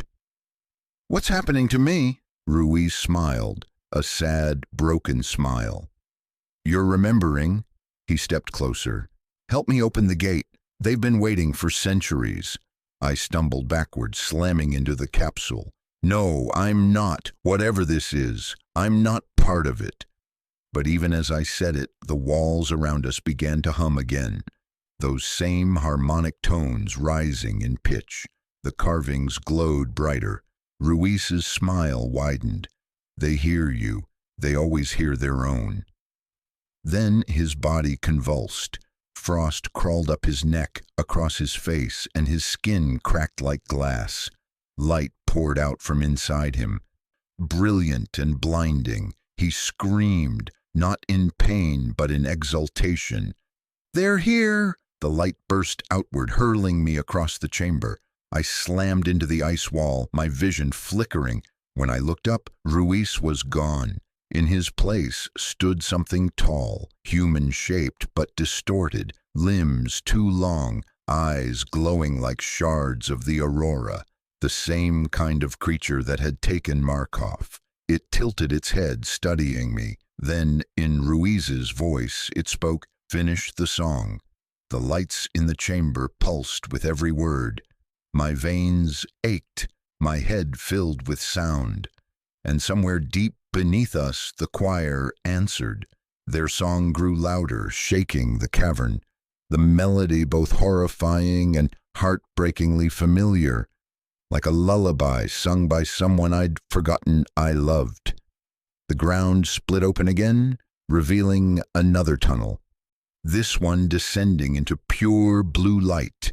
Something inside me said to run, something older said to follow, and I did. I took one last look at the capsule, at the frozen face of Robert Carter, my lost ancestor, and whispered, I'll find the truth. Then I stepped into the light. The descent felt endless. The tunnel twisted downward like the throat of the earth, the walls translucent and veined with threads of light that pulsed in time with my heartbeat. The deeper I went, the heavier the air became, thick and metallic, like breathing through water. Every step forward dulled the voice of reason that begged me to turn back.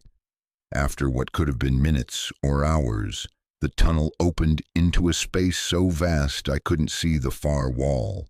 The floor was a sheet of black ice that reflected everything above it.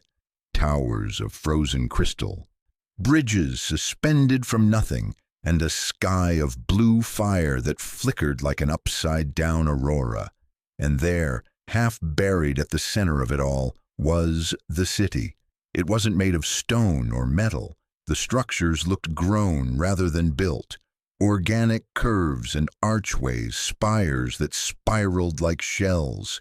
Every surface shimmered faintly with the same rhythm I'd felt since the choir first sang to me.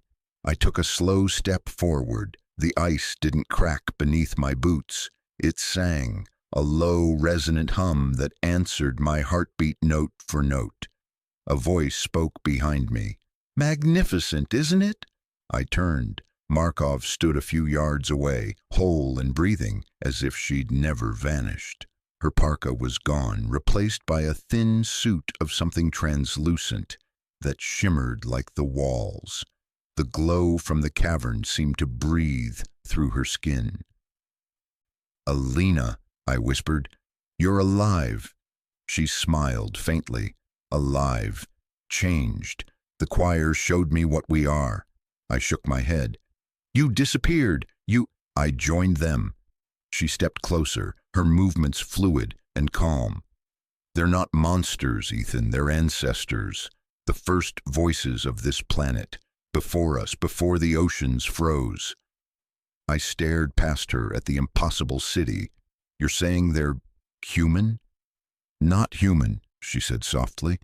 "Humanity is them, diluted and wandering. Every drop of blood that's ever longed for the sea comes from them. You, me, the walkers, we're echoes." The hum deepened around us, vibrating through my chest. My veins glowed brighter. I could feel the rhythm aligning with my pulse until it was impossible to tell which belonged to me. Markov reached out a hand. "Come with me. See what they're keeping for us." I hesitated. Ruiz said the same thing. "He's dead." She shook her head gently. "No one dies here. They only return." She turned and began walking toward the city. Against every instinct I had, I followed. We crossed a bridge made of pure light. Below, dark waters shifted lazily, showing shapes that moved far beneath. Immense, graceful, terrible. The song of the choir grew louder, resolving into patterns, melodies that almost formed words. At the base of a massive arch, Markov stopped and pressed her palm against it. The ice rippled like water. They called this place Neris, the heart below. Every culture that's ever worshipped the sea remembers it differently. Atlantis, Hyperborea, Thule. But it's all the same memory. The wall opened. Inside was a chamber lined with pillars that hummed like tuning forks. At its center stood an obelisk of translucent material, suspended above the ground by invisible force. Within it floated hundreds of faint silhouettes, human forms perfectly preserved, eyes closed as if sleeping. I stepped closer, the breath catching in my throat. Some were wearing uniforms, American, Soviet, even older, British Navy coats, 19th century diving suits.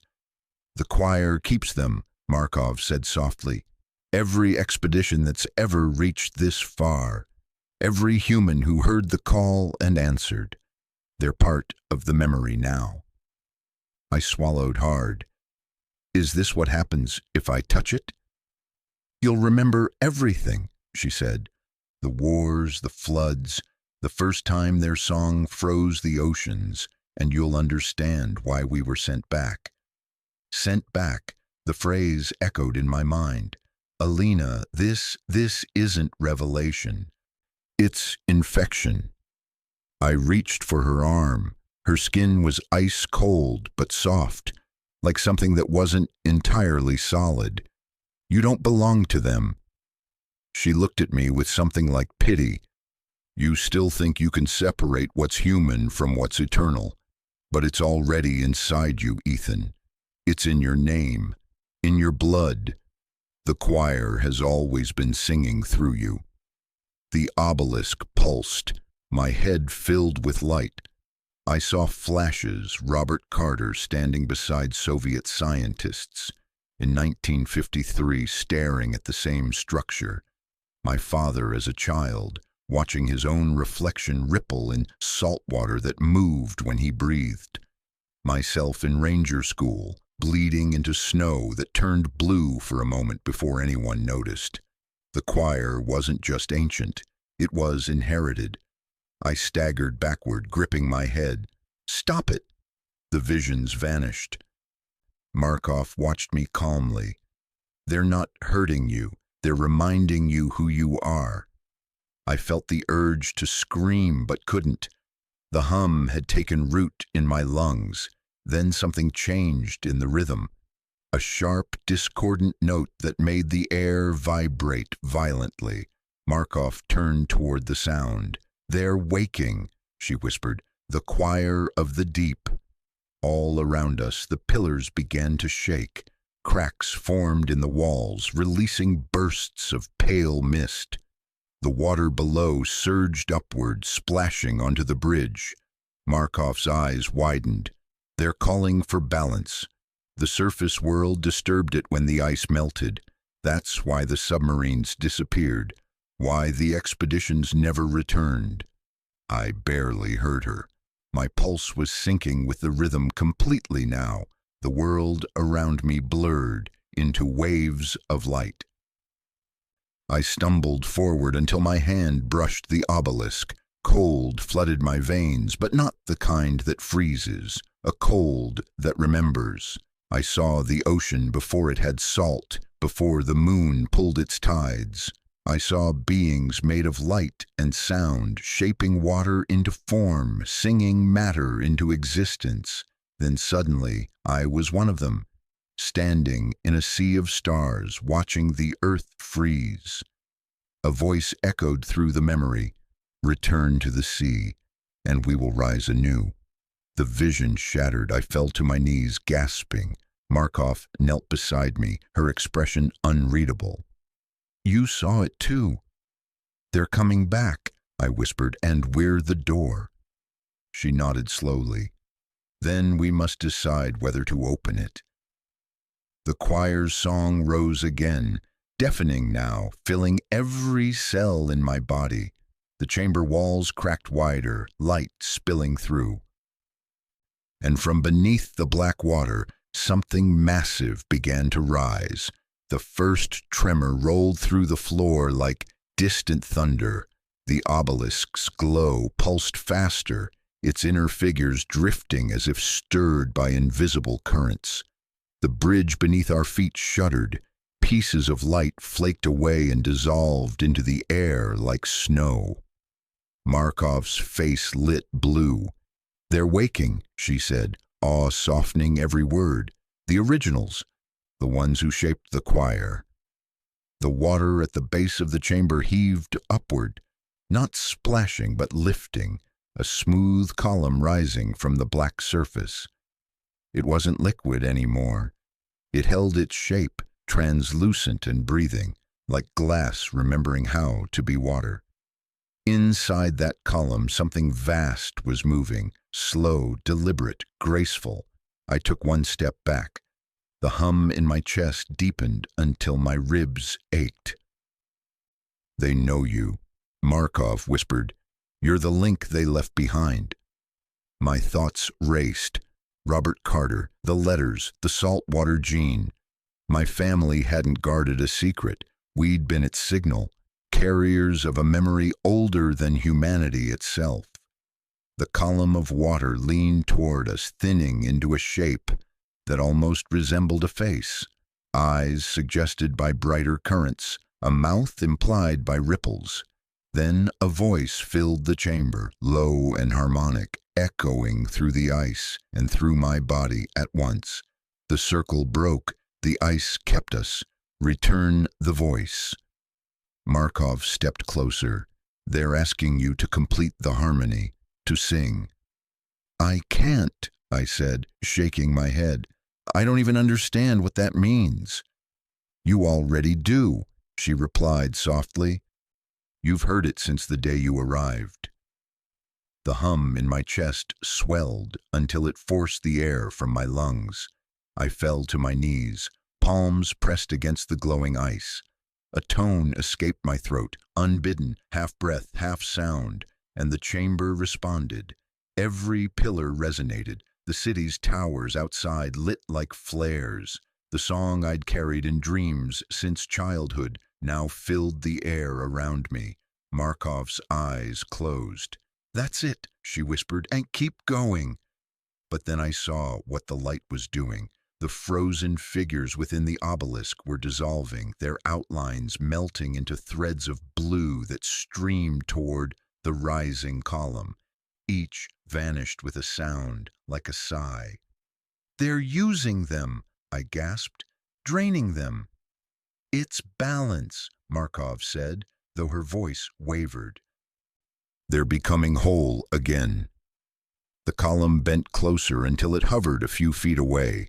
I could see faint reflections inside, faces overlapping, familiar ones. Ruiz, Keller, even my brothers. They looked peaceful, but their eyes were open, watching me. "Join," the voice said. "Memory becomes life." Markov turned to me, tears shining. "If you finish the song, they'll rise, and the world will change. No more separation, no more cold. And if I stop, then the choir sleeps again, forever." The chamber groaned under the strain of sound.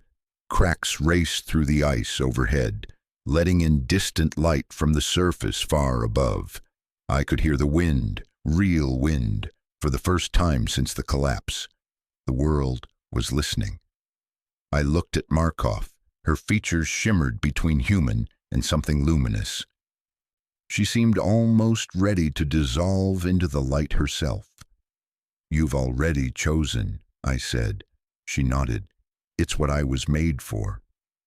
The column of water extended a hand-like curve toward me, waiting. In its reflection, my skin glowed brighter, veins of light mapping the same hexagonal pattern I'd seen carved in the ice. The song pressed at the edge of my throat, begging to finish. But I remembered Fort Bragg, the smell of gunpowder, my father's cold eyes, my brother's laughter in a garage full of oil and dust. I remembered every fragile human thing that had ever defined me. I took a breath that burned. No. The sound cut off. The harmony shattered. The entire city screamed, one enormous chord of fury and grief. The column convulsed, splitting into streams of light that tore across the chamber walls. The obelisk cracked from base to tip. The bridge collapsed beneath me. Markov reached out. "Ethan!" The ground gave way. I fell with the debris, plunging through freezing mist and broken light. The last thing I saw was her silhouette dissolving into the glow, arms raised toward the rising shapes in the water. Then darkness swallowed everything. When I woke, I was lying on snow again. Real snow. The sky above was pale gold, the first sunrise I'd seen in weeks. The ruins of Aurora Station smoked on the horizon, half buried. My body ached, but I was alive. A rescue helicopter circled in the distance. Its rotor wash threw up glittering arcs of ice. I raised an arm weakly, signaling.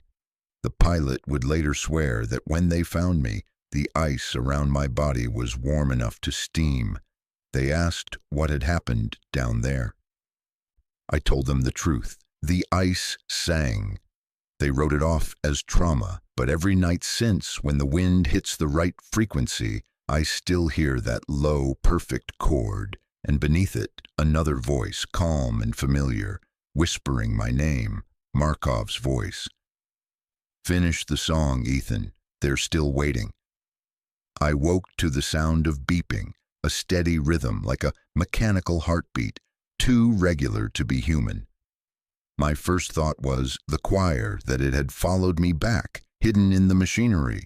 But when I opened my eyes, I was staring at a white ceiling, fluorescent lights humming overhead. A hospital. The air smelled of antiseptic and steel. For a moment, I couldn't move. My muscles ached as if every nerve had been rewired. Tubes ran from my arms to clear bags hanging beside the bed. A monitor blinked quietly with my pulse. A voice spoke near my left shoulder. "Welcome back, Specialist Carter." I turned my head. A man in uniform stood beside the bed, crisp and clean, too clean for the Arctic mud still dried in my memory. The name tag on his chest read Cole Harlan Ridge. Behind him, a woman in a dark suit took notes on a tablet. "How long?" I croaked. 8 days, Ridge said. "You were found 23 miles from the Aurora site. Severe hypothermia, dehydration, multiple fractures. Frankly, it's a miracle you're alive." The word miracle hung between us like smoke. "The others?" I asked. Ridge's expression didn't change. "No survivors." Markov's voice echoed in my head. "Finish the song." I swallowed hard. "What happened to the site?" "Destroyed," he said simply. "Satellite imagery shows a complete collapse of the glacier shelf. Nothing left but ice." That wasn't true. I could feel it. The choir wasn't gone. It was sleeping. The woman in the suit looked up from her tablet. "Do you remember anything about what caused the collapse?" I hesitated. Every instinct screamed to stay quiet. I'd been through enough debriefings to know what came next. The tests, the psych evals, the classified forms that rewrote reality. "I don't remember," I said finally. "There was light, then nothing." She studied me for a moment longer than necessary, then nodded. "You'll be debriefed formally once you're stabilized. For now, rest." They left the room, closing the door behind them with a soft click. For the first time, I noticed the IV fluid dripping into my vein shimmered faintly blue under the light. Maybe a reflection. Maybe not. 3 days later, they transferred me to a facility in Maryland. No signs, no name on the gate, just high fences and soldiers who didn't talk. My room looked more like an observation cell than a recovery suite. Cameras in the corners, no windows. Meals slid through a metal hatch twice a day. On the third night, the dreams started. The same song, always the same. Soft, harmonic calling from beneath endless water. I'd wake drenched in sweat, the taste of salt on my lips. They ran tests, blood work, neural scans, psychological assessments. I overheard one technician whisper to another about abnormal saline levels, and ion conductivity beyond baseline. When I asked what that meant, no one answered. A week later, Ridge returned with a folder in his hand. "You're being cleared for release," he said, "but under certain conditions." He placed the folder on the table. Inside was a stack of papers stamped classified, eyes only, and a non-disclosure agreement thick as a Bible. "You'll receive a medical discharge," he continued, "an apartment, monthly stipend, relocation assistance. In exchange, you don't talk about what happened in the Arctic, ever, to anyone." "What if I already did?" I asked quietly. Ridge smiled without humor. "Then you wouldn't be sitting here." I signed, because I wanted out more than I wanted answers. As he left, he paused at the door. "For what it's worth, specialist, the brass doesn't think you're lying. They just think you saw something the human brain isn't built to understand." When he was gone, I opened the folder again. Beneath the paperwork was a photograph, an aerial image of the collapsed glacier. In the center of the ruin, barely visible through the ice, was a faint circular outline, the same pattern I'd seen carved into the city walls. They'd been monitoring it. 2 months later, I was in Montana. New name, new address, small apartment overlooking frozen pine forests. They called it rehabilitation through isolation. I called it exile. The first few weeks were quiet. I taught wilderness survival at a local outdoor center. The cold didn't bother me anymore. Sometimes when the wind shifted, I'd catch a faint humming that no one else seemed to hear. One evening after class, I cut my palm on a jagged piece of equipment. The blood that welled up wasn't red. It shimmered faintly like melted ice catching light. It vanished in seconds, sealing the wound without a trace. I stared at my hand until the cold finally stung. The choir wasn't gone. It was in me. That night, I went through the old notebooks, sketches of the fissures, the symbols, coordinates I'd written before the collapse. One note stood out, circled twice in pencil: "Salt remembers." I didn't know what it meant then. I do now. Every ocean wave, every drop of saline in our blood, memory preserved in liquid form. The choir wasn't buried in the Arctic. It was waiting in us, in every person born of the same element. And if that was true, the collapse hadn't silenced it. It had awakened it. A week later, a letter arrived with no return address. Inside was a single photograph, grainy, taken from a research vessel in the Barents Sea. A shape beneath the surface, vast and geometric, glowing faintly blue. On the back, written in neat block letters, "It's moving," no signature. But I recognized the handwriting.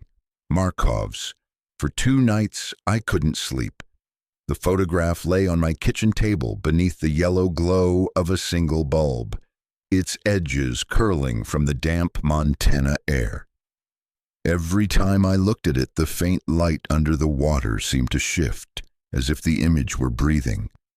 Markov was alive, or at least something wearing her handwriting was. The note, "It's moving," was both a warning and an invitation. I knew what I had to do.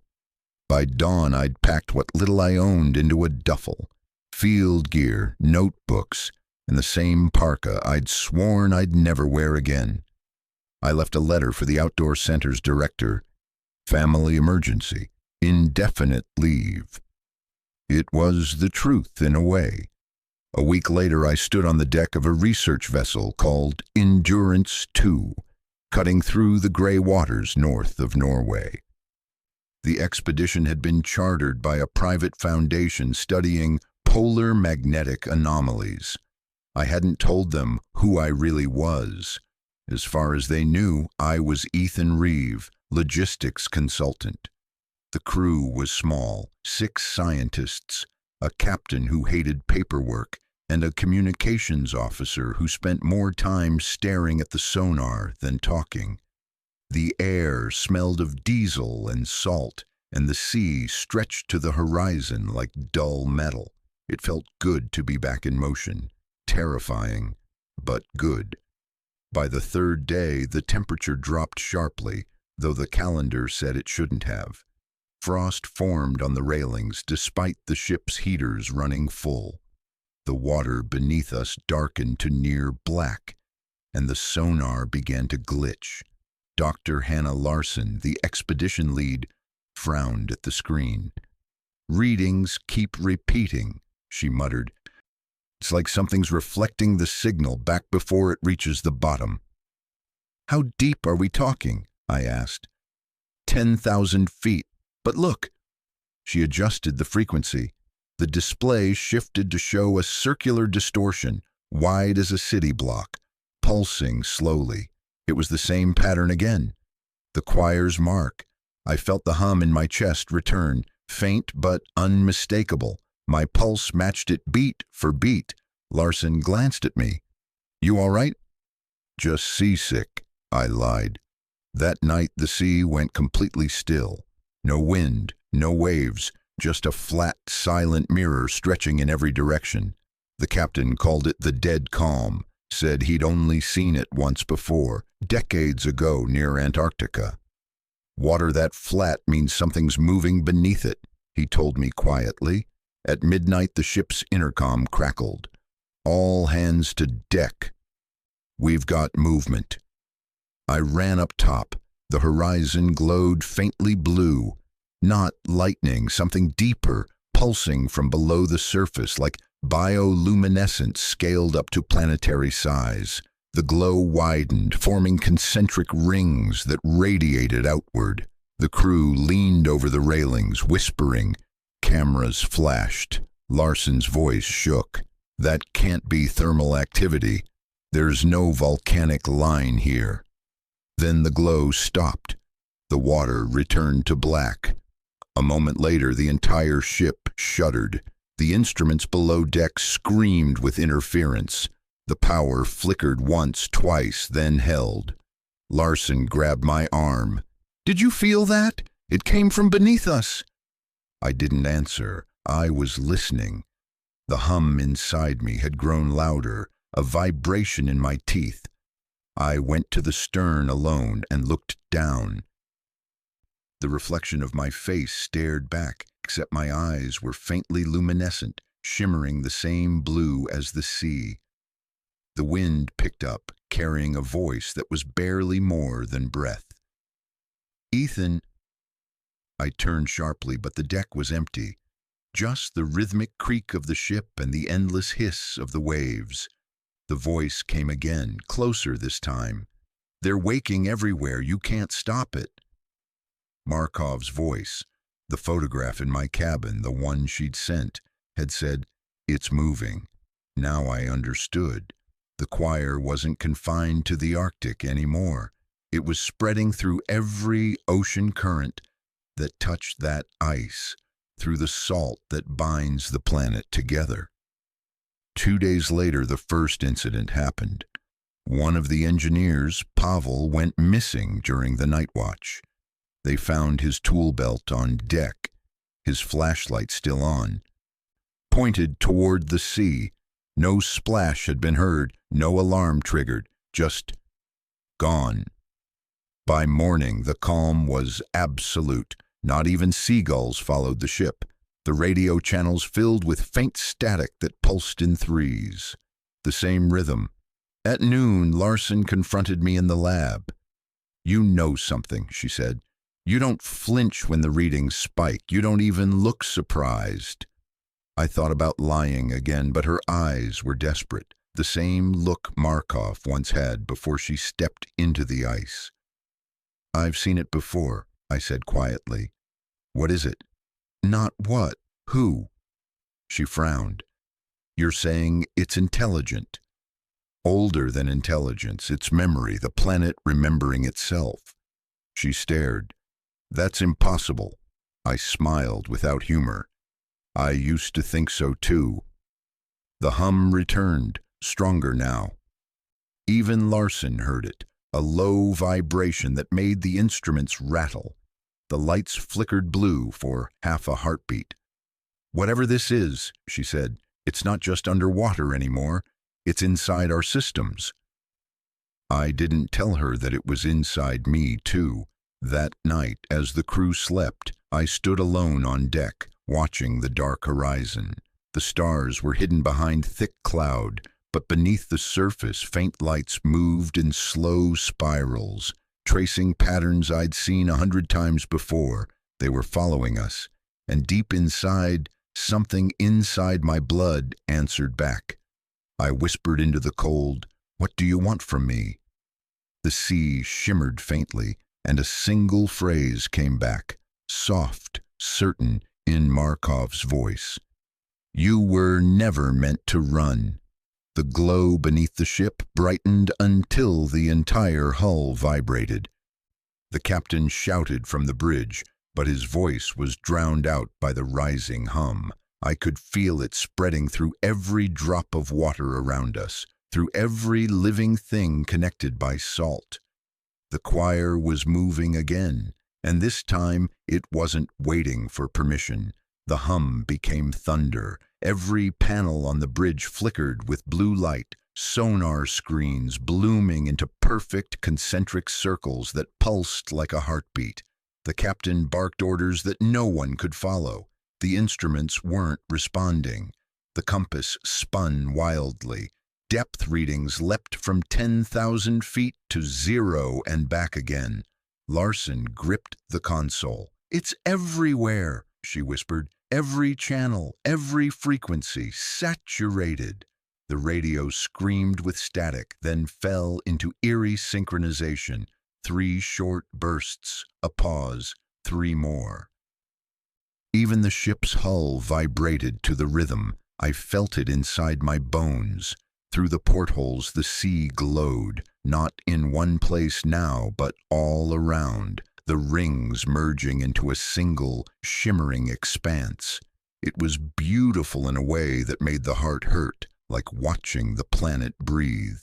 Then came the voices, not loud, not words, but a rising murmur in perfect harmony, spreading through the water and air alike. The frozen choir reborn, no longer buried beneath Arctic ice, but alive in every ocean current on Earth. The captain turned to me, face pale. "You know something about this. Tell me what's happening." I looked at him, and for once didn't lie. The Earth's remembering itself, and it's using us to do it. He stared for a heartbeat, then crossed himself. "God help us." Lightning flashed across the horizon, except it wasn't lightning. The glow came from beneath, spiraling upward like a whirlpool of stars. The ship rolled hard to port. Crew members grabbed whatever they could. A wave taller than the deck surged toward us and then stopped, frozen mid-crest, held in place by some unseen force. For a moment it was as if the entire ocean had paused to listen. And then, slowly, the wave lowered itself back into calm water.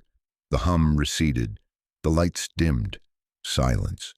The world exhaled. When we regained power, Larson replayed the data. The sonar recordings didn't look like any geological pattern. They looked like a signal. A structured transmission repeated in sequences of threes, encoded through frequency modulation of seawater conductivity, a language. I spent the next 2 days decoding fragments. The patterns translated loosely into 3 concepts: memory, balance, and return. Markov's voice haunted me with every repetition. "Finish the song." By the time we limped back to Tromsø for repairs, the story had already spread. Fishing trawlers in the North Atlantic had reported glowing water. Satellites detected unusual luminescence off Greenland and the Canadian coast. News outlets blamed bioluminescent plankton blooms, but I knew better. The choir had found new voices. 2 weeks later, I was back in Washington, summoned, not invited. They put me in a conference room with tinted windows and 5 men whose names weren't on any of their badges. One introduced himself only as Advisor Hollis. He tapped a folder on the table. You were present during the Aurora incident. Now you're connected to the Barents event. Tell me, Mr. Carter, should we consider this coincidence? No, I said. He studied me. Then what is it? I hesitated. A signal looking for a listener. Hollis leaned forward. And what happens when it finds one? I met his gaze. You already know. It remembers. He closed the folder, unimpressed. We're classifying the Barents anomaly as a geophysical phenomenon. You'll sign another confidentiality agreement and return to your residence. For your own safety, don't leave the country. The meeting ended, but as I left the building, a woman in civilian clothes stepped out from a side corridor. Short hair, weathered face, eyes that had seen more than they said. Dr. Alvarez, she introduced herself, Oceanographic Institute. I don't work for them anymore, I said. Neither do I. She handed me a small drive. Satellite recordings from the Pacific last night. Same luminescence. Same rhythm. Why give this to me? Because it's accelerating, and because you're the only one who survived it. She walked away before I could answer. Back in Montana, the nights were no longer quiet. The streams behind my cabin glowed faintly under the moonlight like veins of liquid glass. Local news blamed mining runoff, but I recognized the pulse. The world's bloodstream was singing. I spent hours comparing Alvarez's data to the recordings from the ship. The signal had evolved, more complex layered harmonics forming new patterns every day. It wasn't just spreading, it was growing more articulate, as if learning from the billions of tiny saline circuits that make up life itself. One evening I received another envelope, this time postmarked from Alaska. Inside was a single page, covered in musical notation, 3 repeating measures, each ending with a rest. No signature, but at the bottom, a phrase written in the same neat block letters as before. They're teaching us how to sing back. That night the wind carried the hum again, faint but unmistakable. I felt it in my blood, patient and rhythmic, like a second heartbeat. I realized the choir didn't want to destroy humanity. It wanted to finish what it started, to weave us back into whatever harmony we'd broken long ago. The question was whether the world could survive the reunion. I looked out over the dark pines and frozen lake beyond my window. The surface rippled once, catching starlight that shouldn't have been strong enough to reflect. Beneath it, something glowed faintly, tracing concentric circles that spread outward until the entire lake shimmered like a piece of the ocean. I whispered into the cold, "If you can hear me, what do you want me to do?" The answer came not in words, but in melody. 3 notes, soft and certain. The same 3 I'd heard beneath the Arctic, now coming from everywhere at once. From the lake, from the sky, from the blood moving through my own veins. The world had begun to hum in key, and deep down I knew. The next verse would decide whether it became a hymn of rebirth or an elegy. I'd spent weeks convincing myself that silence was safety. But when the lake behind my cabin began to hum in perfect synchrony with the Atlantic monitoring stations, silence felt like surrender. I packed before dawn, thermal gear, maps, Alvarez's data drive. The coordinates traced an origin point just off the Aleutian Trench, where the Pacific and Arctic currents intertwined, a place geologists called the Convergence. If the choir had a new heart, that was it. At Anchorage Airfield, I met Alvarez again. She'd left the Institute officially, though her credentials still opened doors that mine couldn't. "You're sure about this?" she asked as the cargo plane engines roared to life. "No," I said. "But if we don't go, someone else will, and they'll go with weapons, not questions." She smiled sadly. "Then let's ask the right questions." We flew 5 hours over gray ocean before the pilot dropped us by helicopter onto a research platform used for subarctic weather studies. The crew had evacuated 2 days earlier, leaving only wind-torn flags and a humming generator. Beneath the deck, sonar buoys still fed data to automated servers. Alvarez patched into the system, her laptop screen flooding with blue light. "It's not background noise anymore," she said. "It's structured code.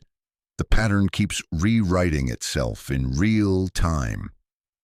The signal pulsed through the metal floor, steady and slow. I could feel it vibrating in my teeth again. "It's talking to the water," I murmured. "Or through it," she corrected. At midnight the wind died. The sea flattened, silver under the moon.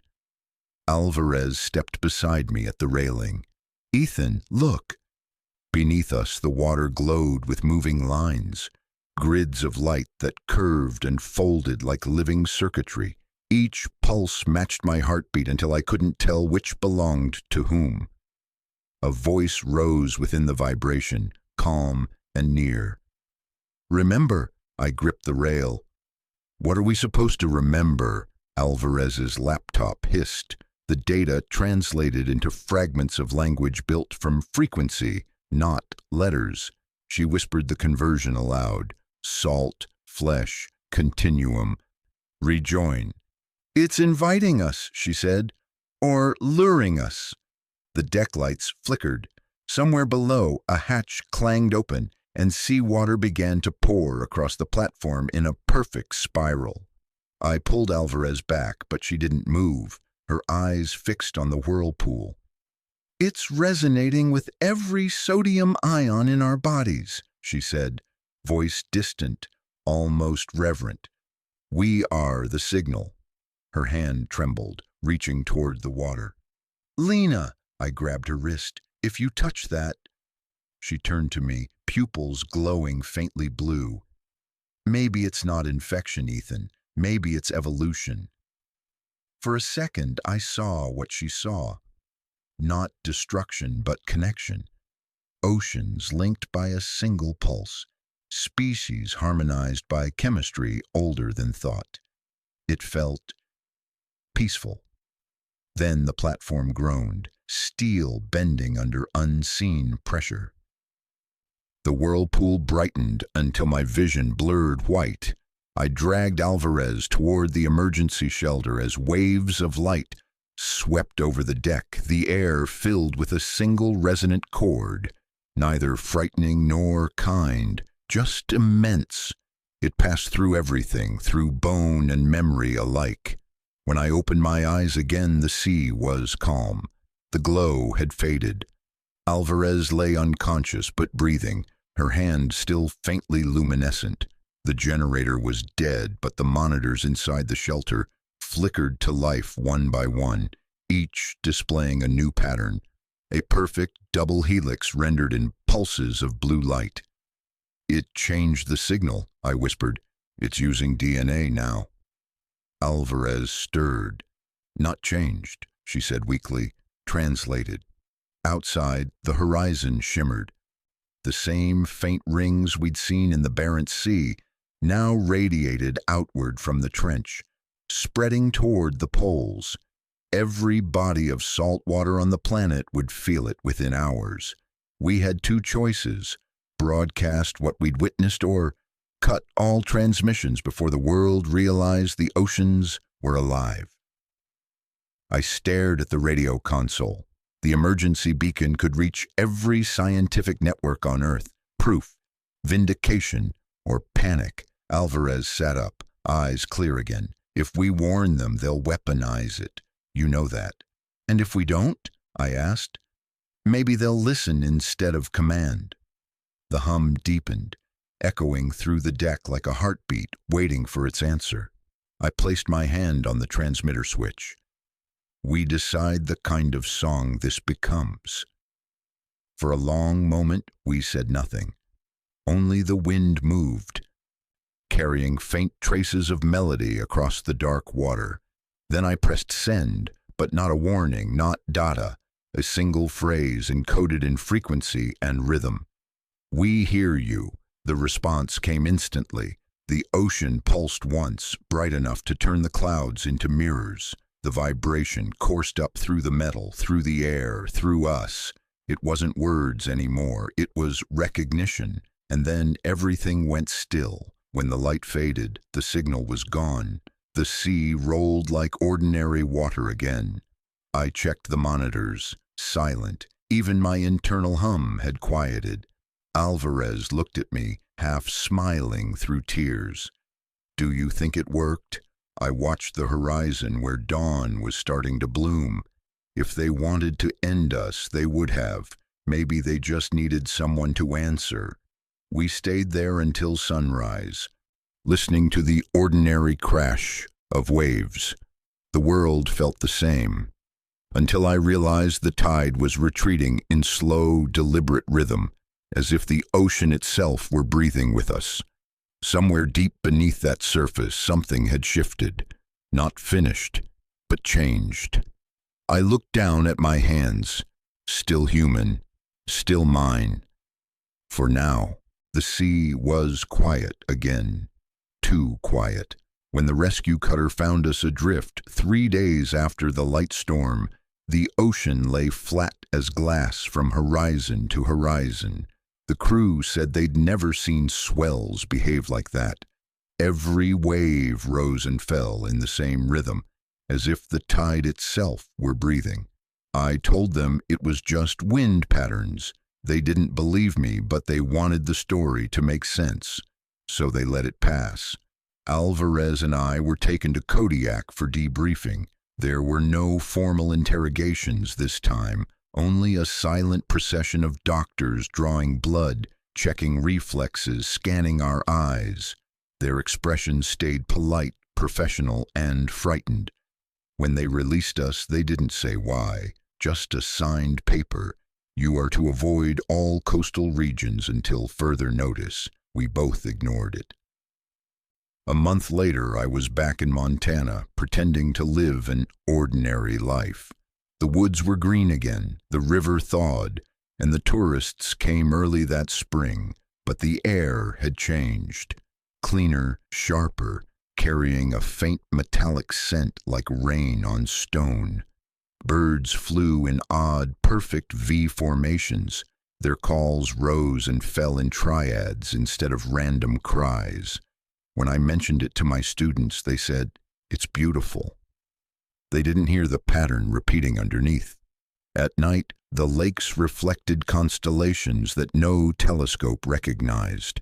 The stars themselves hadn't moved, but something in the upper atmosphere shimmered with new auroras, sweeping across latitudes that had never seen them before. The media called it the Great Resonance. Scientists called it a global magnetohydrodynamic rebalancing. Religious networks called it the second breath of creation. No one mentioned the choir. Officially, it didn't exist. Alvarez emailed once a week from an encrypted address.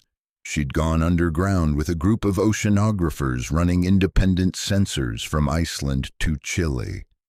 "The signal isn't gone," she wrote. "It's stable, harmonic now, like the planet's found its pitch." I kept her updates on a hidden drive. Each new report was more impossible than the last. Coral reefs regrowing at 10 times their normal rate. Dead zones in the Pacific showing oxygen returns. Whales migrating in synchronized spirals captured by satellites. It was as if the oceans were healing themselves, and maybe us with them. Then, in mid-July, I woke to find the scar on my palm. The one that had shimmered back in Montana was glowing again. Faint, rhythmic pulsing 3 times, pause 3 times. The old pattern. I ran to the river behind the cabin. The water mirrored the pulse exactly. My reflection rippled in time with it. For the first time, I wasn't afraid. I whispered, "I hear you." The glow faded. The water went still. 2 days later, a black SUV stopped on the gravel road near my porch. A man in a charcoal suit stepped out. Same kind of suit I'd seen in Maryland, the kind that pretends it's civilian but smells like classified. He didn't introduce himself. "Dr. Reeve," he said, using the false name I'd given in Alaska. "We'd like you to come with us." "Who's we?" "People who believe the world deserves clarity." I laughed. "You mean control?" He didn't deny it. "Your signal from the Aleutian platform was intercepted by multiple arrays. It reached every monitoring station on the planet. We need to know what you told them." "Nothing they didn't already feel," I said. His eyes narrowed. "Don't be poetic with me, Mr. Carter." He opened the rear door. Inside sat Alvarez, hands folded, expression unreadable. "Ethan," she said softly, "they traced the harmonics back to both of us. We have to cooperate." I hesitated. Then she added, "They're going to do it again. Another test. They want to reproduce the signal artificially." That chilled me more than any Arctic wind. They can't. It wasn't a frequency. It was consciousness. The man smiled thinly. "Then you'll teach us how to speak to it properly." They flew us to a desert facility in Nevada, far from the sea, far from salt. Rows of superconducting coils surrounded a huge, dry basin where seawater had been trucked in from the Pacific. "Controlled resonance environment," one technician said, proud as if showing us a new cathedral. The water shimmered under ultraviolet lamps, already humming faintly. Alvarez looked at me. "They've built an artificial ocean." The director of the project, a woman with iron-gray hair, greeted us with a calm smile. "Mr. Carter, Dr. Alvarez, thank you for coming. You triggered something magnificent. We intend to continue the conversation." "You think you can control it?" I asked.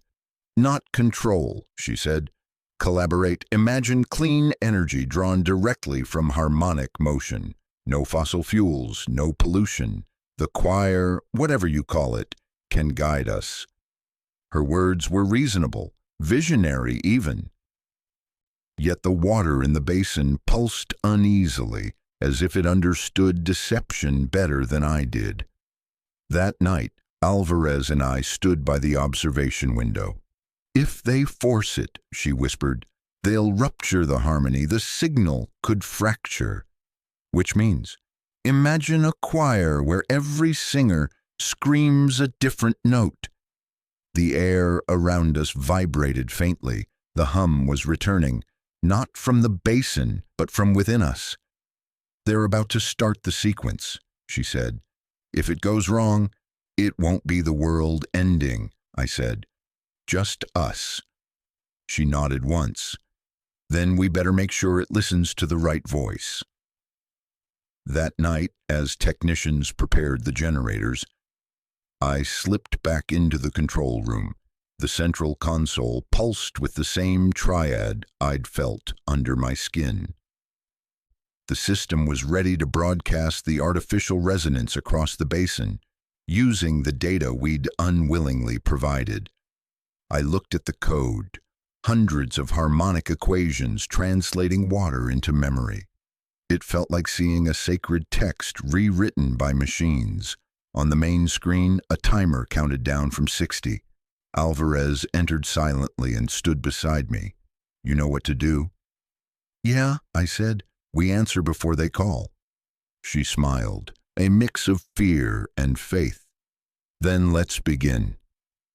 We disabled the safeguards and rerouted the transmitter. Instead of the lab's synthetic pattern, I uploaded the same simple phrase I'd sent from the Aleutians. We hear you. When the timer hit 0, the basin erupted in light. Not violent, not blinding, just pure. Every droplet vibrated, every molecule of salt water shimmering in sync. The ground shook once, then steadied. Across the facility, alarms fell silent. The hum filled everything. I felt it move through me again, and this time I didn't resist. Remember, it said, and I did. When the light faded, the basin looked ordinary again, still, gray, unremarkable. But every instrument on the wall had gone silent. The technicians who'd been shouting a second earlier now stared at their screens, mouths half open. One whispered, "The signal. It's global." Alvarez leaned close to me. "They didn't broadcast outward," she said. "It broadcast back. Every transmitter on Earth just echoed that phrase. We hear you. It's in the ionosphere now." The director burst into the control room, calm cracking for the first time. "What did you do?" I didn't answer. On the main monitor, the world map glowed with points of light. Coastal cities, rivers, even inland salt flats, all pulsing in perfect triads. The choir had answered everywhere at once. Outside, a desert breeze rose, carrying the smell of ozone and rain. It began to pour, real rain, heavy and clean. The guard stared upward as if seeing water for the first time. Alvarez touched my arm. "Ethan, look at your hand." The old scar on my palm shimmered faintly, not bright this time, gentle, rhythmic, like a heartbeat under skin. Around us, the rain gathered in thin rivulets that traced geometric lines across the concrete, joining into symbols neither of us had ever studied but both instinctively understood. Welcome. The word wasn't sound, it was feeling. By morning, the storm had reached every coast. Satellite feeds showed the same thing. The oceans breathing in rhythm, the world's tides aligning as though obeying one pulse. No earthquakes, no destruction, only a deep, synchronized calm. Governments went silent. The markets froze. Somewhere, someone surely called it an attack. Others called it a miracle. The facility locked down and we were separated. Interrogations returned, this time quieter, almost polite.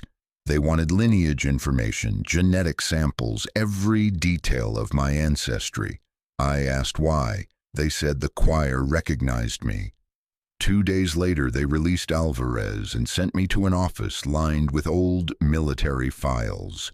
Hollis sat waiting, older, thinner, but with that same unreadable calm. He slid a folder across the table. "These came from Naval Archives, declassified after the resonance event," he said. "Your grandfather served in Operation Cold Bridge, 1952. Sound familiar?" I opened the folder. Black and white photographs.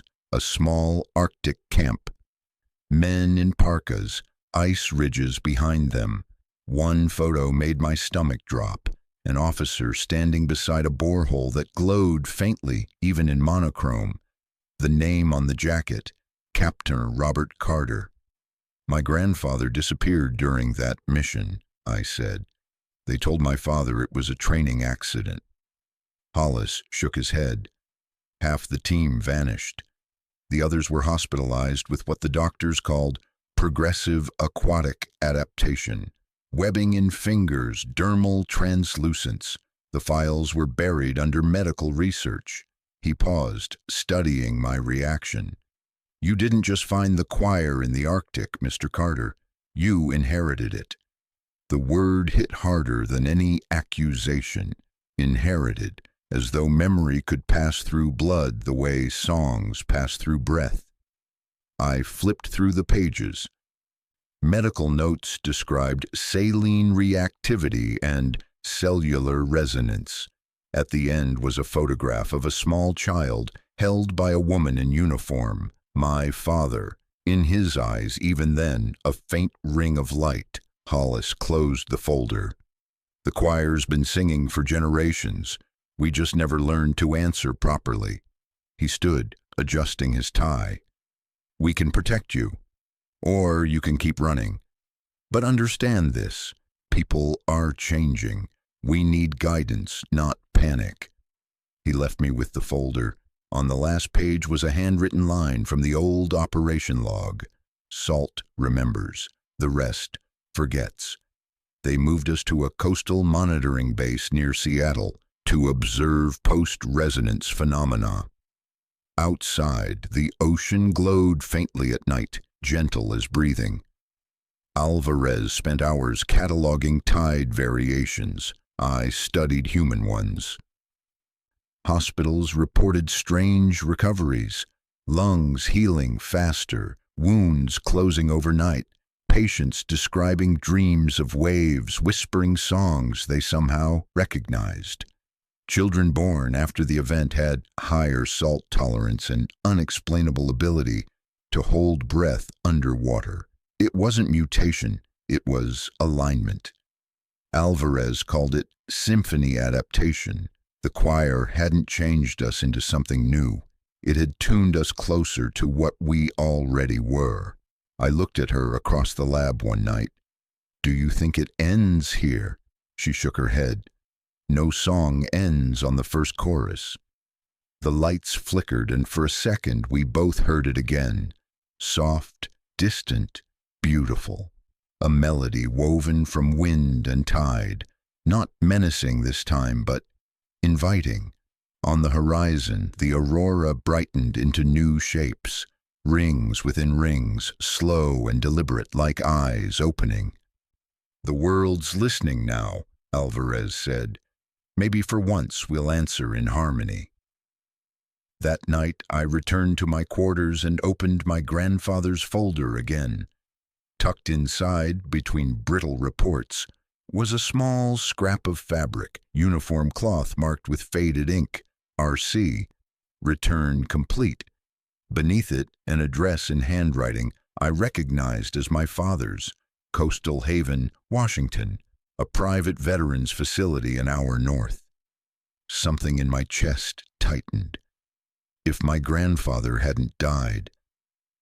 I left before dawn, following the coastal highway through fog thick as milk. The facility sat on a cliff above the Pacific, half-abandoned, wind turbines turning slow against a quiet sky. Inside, an elderly attendant met me at the door. Family? Yes, Robert Carter. She hesitated, then nodded toward a hallway. Third room on the left. He doesn't talk much, but he hums. I walked down the hall, each step echoing like a heartbeat. From behind the half-open door came a soft, familiar pattern. 3 notes, pause, 3 notes. When I entered, the man by the window turned. His skin was pale, almost translucent, his eyes faintly luminous, but the smile, gentle, human, was unmistakable. "Grandfather," I whispered. He studied me, then pointed toward the sea outside. "The song's not over," he said, voice thin but steady. They just needed someone to remember the words. The room smelled faintly of salt and old paper. My grandfather's voice was thin but steady, the sound of someone who had spent decades talking only to the sea. "You've heard them too," he said. It wasn't a question. I nodded. "Since the ice." He smiled faintly. "They never stop calling. We just learned to live with the echo." His eyes drifted to the window where waves crashed below the cliffs. "When we first found them, we thought we'd discovered a weapon, something buried by the Soviets. But it wasn't theirs, or ours. It was Earth itself, singing to remind us what we're made of." He leaned forward. We tried to answer. Some of us succeeded too well. I pulled the faded folder from my bag and showed him the photograph of the glowing borehole.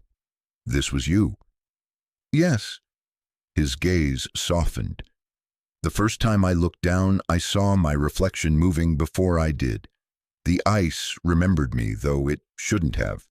The choir touched our bloodline that day, salt to salt. He reached for my hand, tracing the old scar in my palm. You were born already attuned. Why our family? I asked. Why us? He chuckled softly. Maybe because we listened instead of shouting. Outside, the tide rolled in slow harmony. The song's changing, he whispered. It wants a bridge, not a monument. Promise me you'll build it.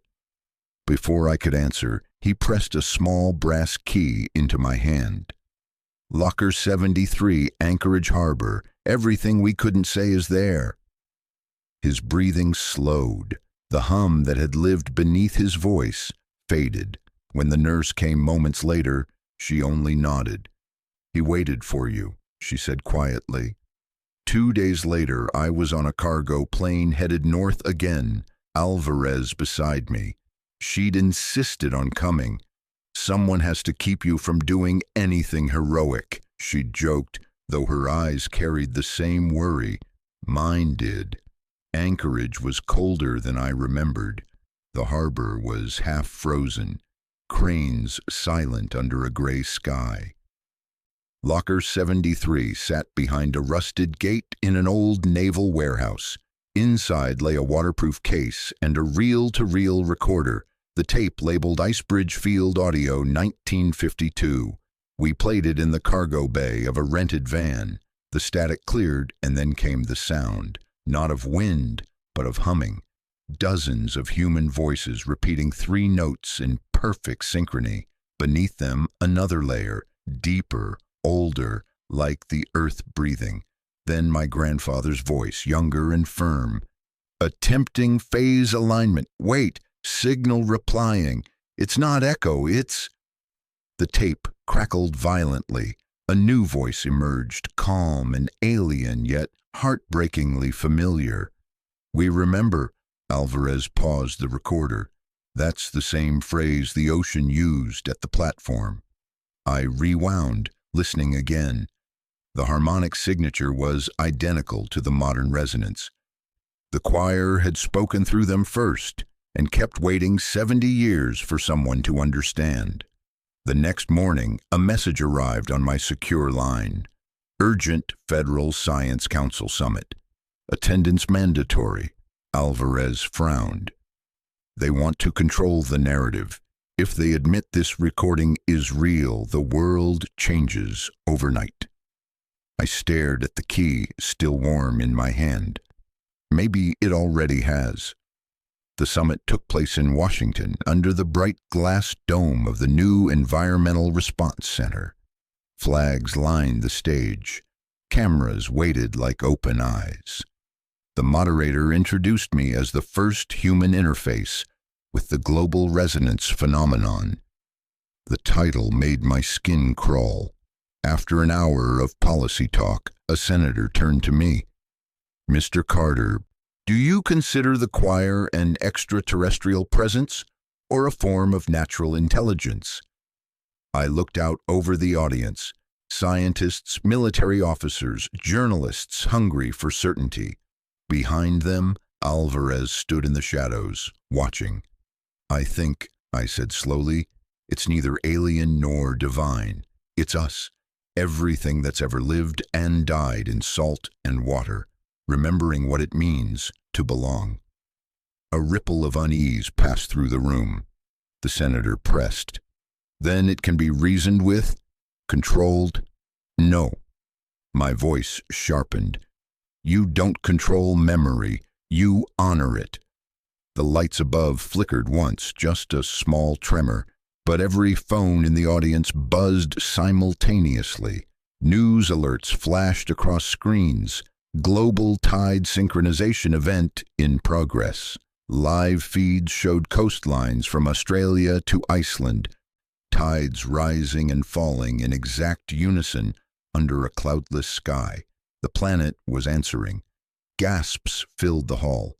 Alvarez met my eyes and mouthed, "Now." I stepped to the microphone. It's listening to us, right now, every word, every thought. Whatever we say next will define the relationship between humanity and the ocean that made us. Security moved toward the stage, but I kept speaking. If we greet it with fear, it will mirror fear. If we greet it with understanding. I raised the small recorder, pressed play. My grandfather's voice filled the chamber. We remember. For a heartbeat, nothing happened. Then the building's glass dome reflected a shimmer of blue light from the sky above. The tides on every screen calmed, settling into steady rhythm. Applause didn't come, only silence, the kind that listens. Later, in the empty corridor, Alvarez caught up with me. You just told the entire world to stop fighting its own planet, she said. Do you think they'll listen? Not at first. I smiled faintly. But maybe the water will teach them. We walked outside. The Potomac shimmered under moonlight, its current moving gently backward for a moment, before settling again. The hum returned, softer now, peaceful. Somewhere deep beneath that surface, something enormous turned in its sleep. Not to threaten, but to dream with us. Alvarez looked toward the river. If it's memory, what happens when it remembers everything? I thought of my grandfather's final words. Then we'll finally know what the song was for. The next morning, the world felt different, not louder, not calmer, simply aware. News feeds spoke of synchronized oceanic patterns, stabilizing climate currents. Coastal storms dissipated before reaching land. The global temperature had dropped by 0.5 degrees overnight, enough to halt the feedback loops that had terrified scientists for decades. Governments claimed new weather control technologies. Religious leaders declared prophecy fulfilled. But people, ordinary people, felt something simpler. They slept better. They dreamed of water that whispered their names. I knew the truth wasn't technological or divine. It was recognition. The earth had remembered us, and for the first time, we had remembered it. In the weeks following the summit, Alvarez and I became symbols we never wanted to be. Journalists camped outside, governments offered advisory positions, and strangers sent letters thanking us for saving the world. But we hadn't saved anything. The choir had. We'd just learned how to listen. At night, when the noise of civilization died down, I'd walk along the Potomac and hear it, faint harmonies under the hum of traffic, the same rhythm that had pulsed under the Arctic ice, the same rhythm in my veins. One evening, Alvarez joined me by the river. She wore no coat despite the cold. The air had warmed slightly, though winter wasn't over. They want us to lead the Resonance Initiative, she said, skipping a stone across the water, a global network to study the new equilibrium. You mean to monitor it? She smiled.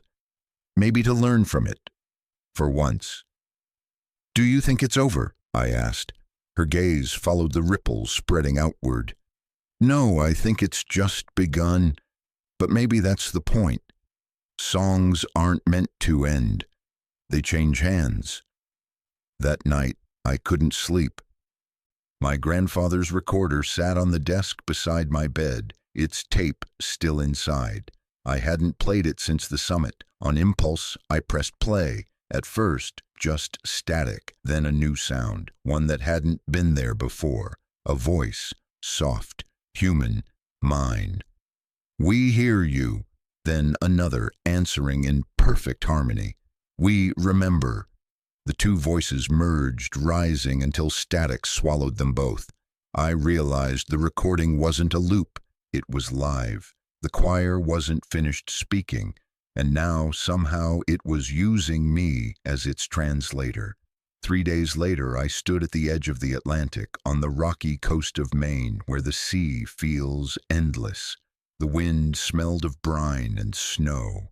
The sky was full of low gray clouds, pulsing faintly with a light that came from no sun I'd ever seen. I'd told Alvarez I needed to be alone. She hadn't argued. She knew. The scar on my hand glowed again, brighter this time. Beneath the surface of the water, faint shapes moved, geometric and fluid, like language made visible. The hum that rose from the waves wasn't frightening anymore. It felt like coming home. Ethan. The voice wasn't external. It resonated inside my chest, deep and calm. The bridge is complete. The rest is yours. I took a step forward, seawater soaking my boots, cold but not biting. What happens now? I asked aloud. My words disappeared into the mist. The answer came not in language, but in understanding. The choir had never been separate from us. We were its lungs, its voice, its memory. Every atom of salt water that moved through our blood was a fragment of that ancient consciousness. It didn't want worship or control, just continuation, harmony through remembrance. The sea swelled gently, touching the hem of my coat. The rhythm under my feet matched my heartbeat perfectly. I realized it wasn't trying to pull me in. It was asking me to listen one last time. I closed my eyes. In the darkness behind my eyelids, I saw cities glowing along coasts, their lights pulsing in rhythm with the tides. I saw children laughing as the auroras above them sang. I saw generations that would grow up never knowing the silence we had called progress. And beneath it all, a single truth rang clear. We were never alone. We had only forgotten how to hear. When I opened my eyes again, the water had receded. The glow in my hand faded for the last time. The air was still, calm, alive. Somewhere far below, the choir's hum quieted into a heartbeat that belonged equally to ocean and man. I turned back toward the cliffs. Alvarez stood there, her hair whipping in the wind. "You're not coming back, are you?" she asked. I smiled faintly. "I'm already part of it." She nodded once, tears shining in her eyes, and whispered the only answer that made sense. "Then sing for us." I stepped deeper into the surf until the water reached my waist. The sea felt warm now, like breath, like memory. As the waves closed around me, the hum rose again, vast, endless, human, and not.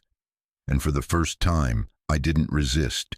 I joined in. Months later, scientists reported something new, a constant low-frequency resonance echoing across every ocean on Earth. It wasn't harmful. It didn't disrupt communication. It simply was. A soft, steady pulse that reminded humanity of the one thing it had almost forgotten: connection. Alvarez called it the Ethan frequency. But I think it was just the world remembering its own song. And so, the Arctic's song faded into silence, or maybe into something we just don't know how to hear yet. What if the world isn't waiting for us to discover it, but for us to remember it? The story of Ethan Carter isn't just about the ice, or the choir, or the mysteries buried beneath the ocean. It's about us, our connection to the planet, to time, to every drop of water that's ever carried a heartbeat. If this story made you feel something, awe, fear, wonder, then let that feeling echo, because somewhere out there, the choir is still listening. Don't forget to subscribe if you'd like to hear the next chapter of the Arctic Mysteries. Your support helps keep these stories alive, and maybe, just maybe, helps us keep listening.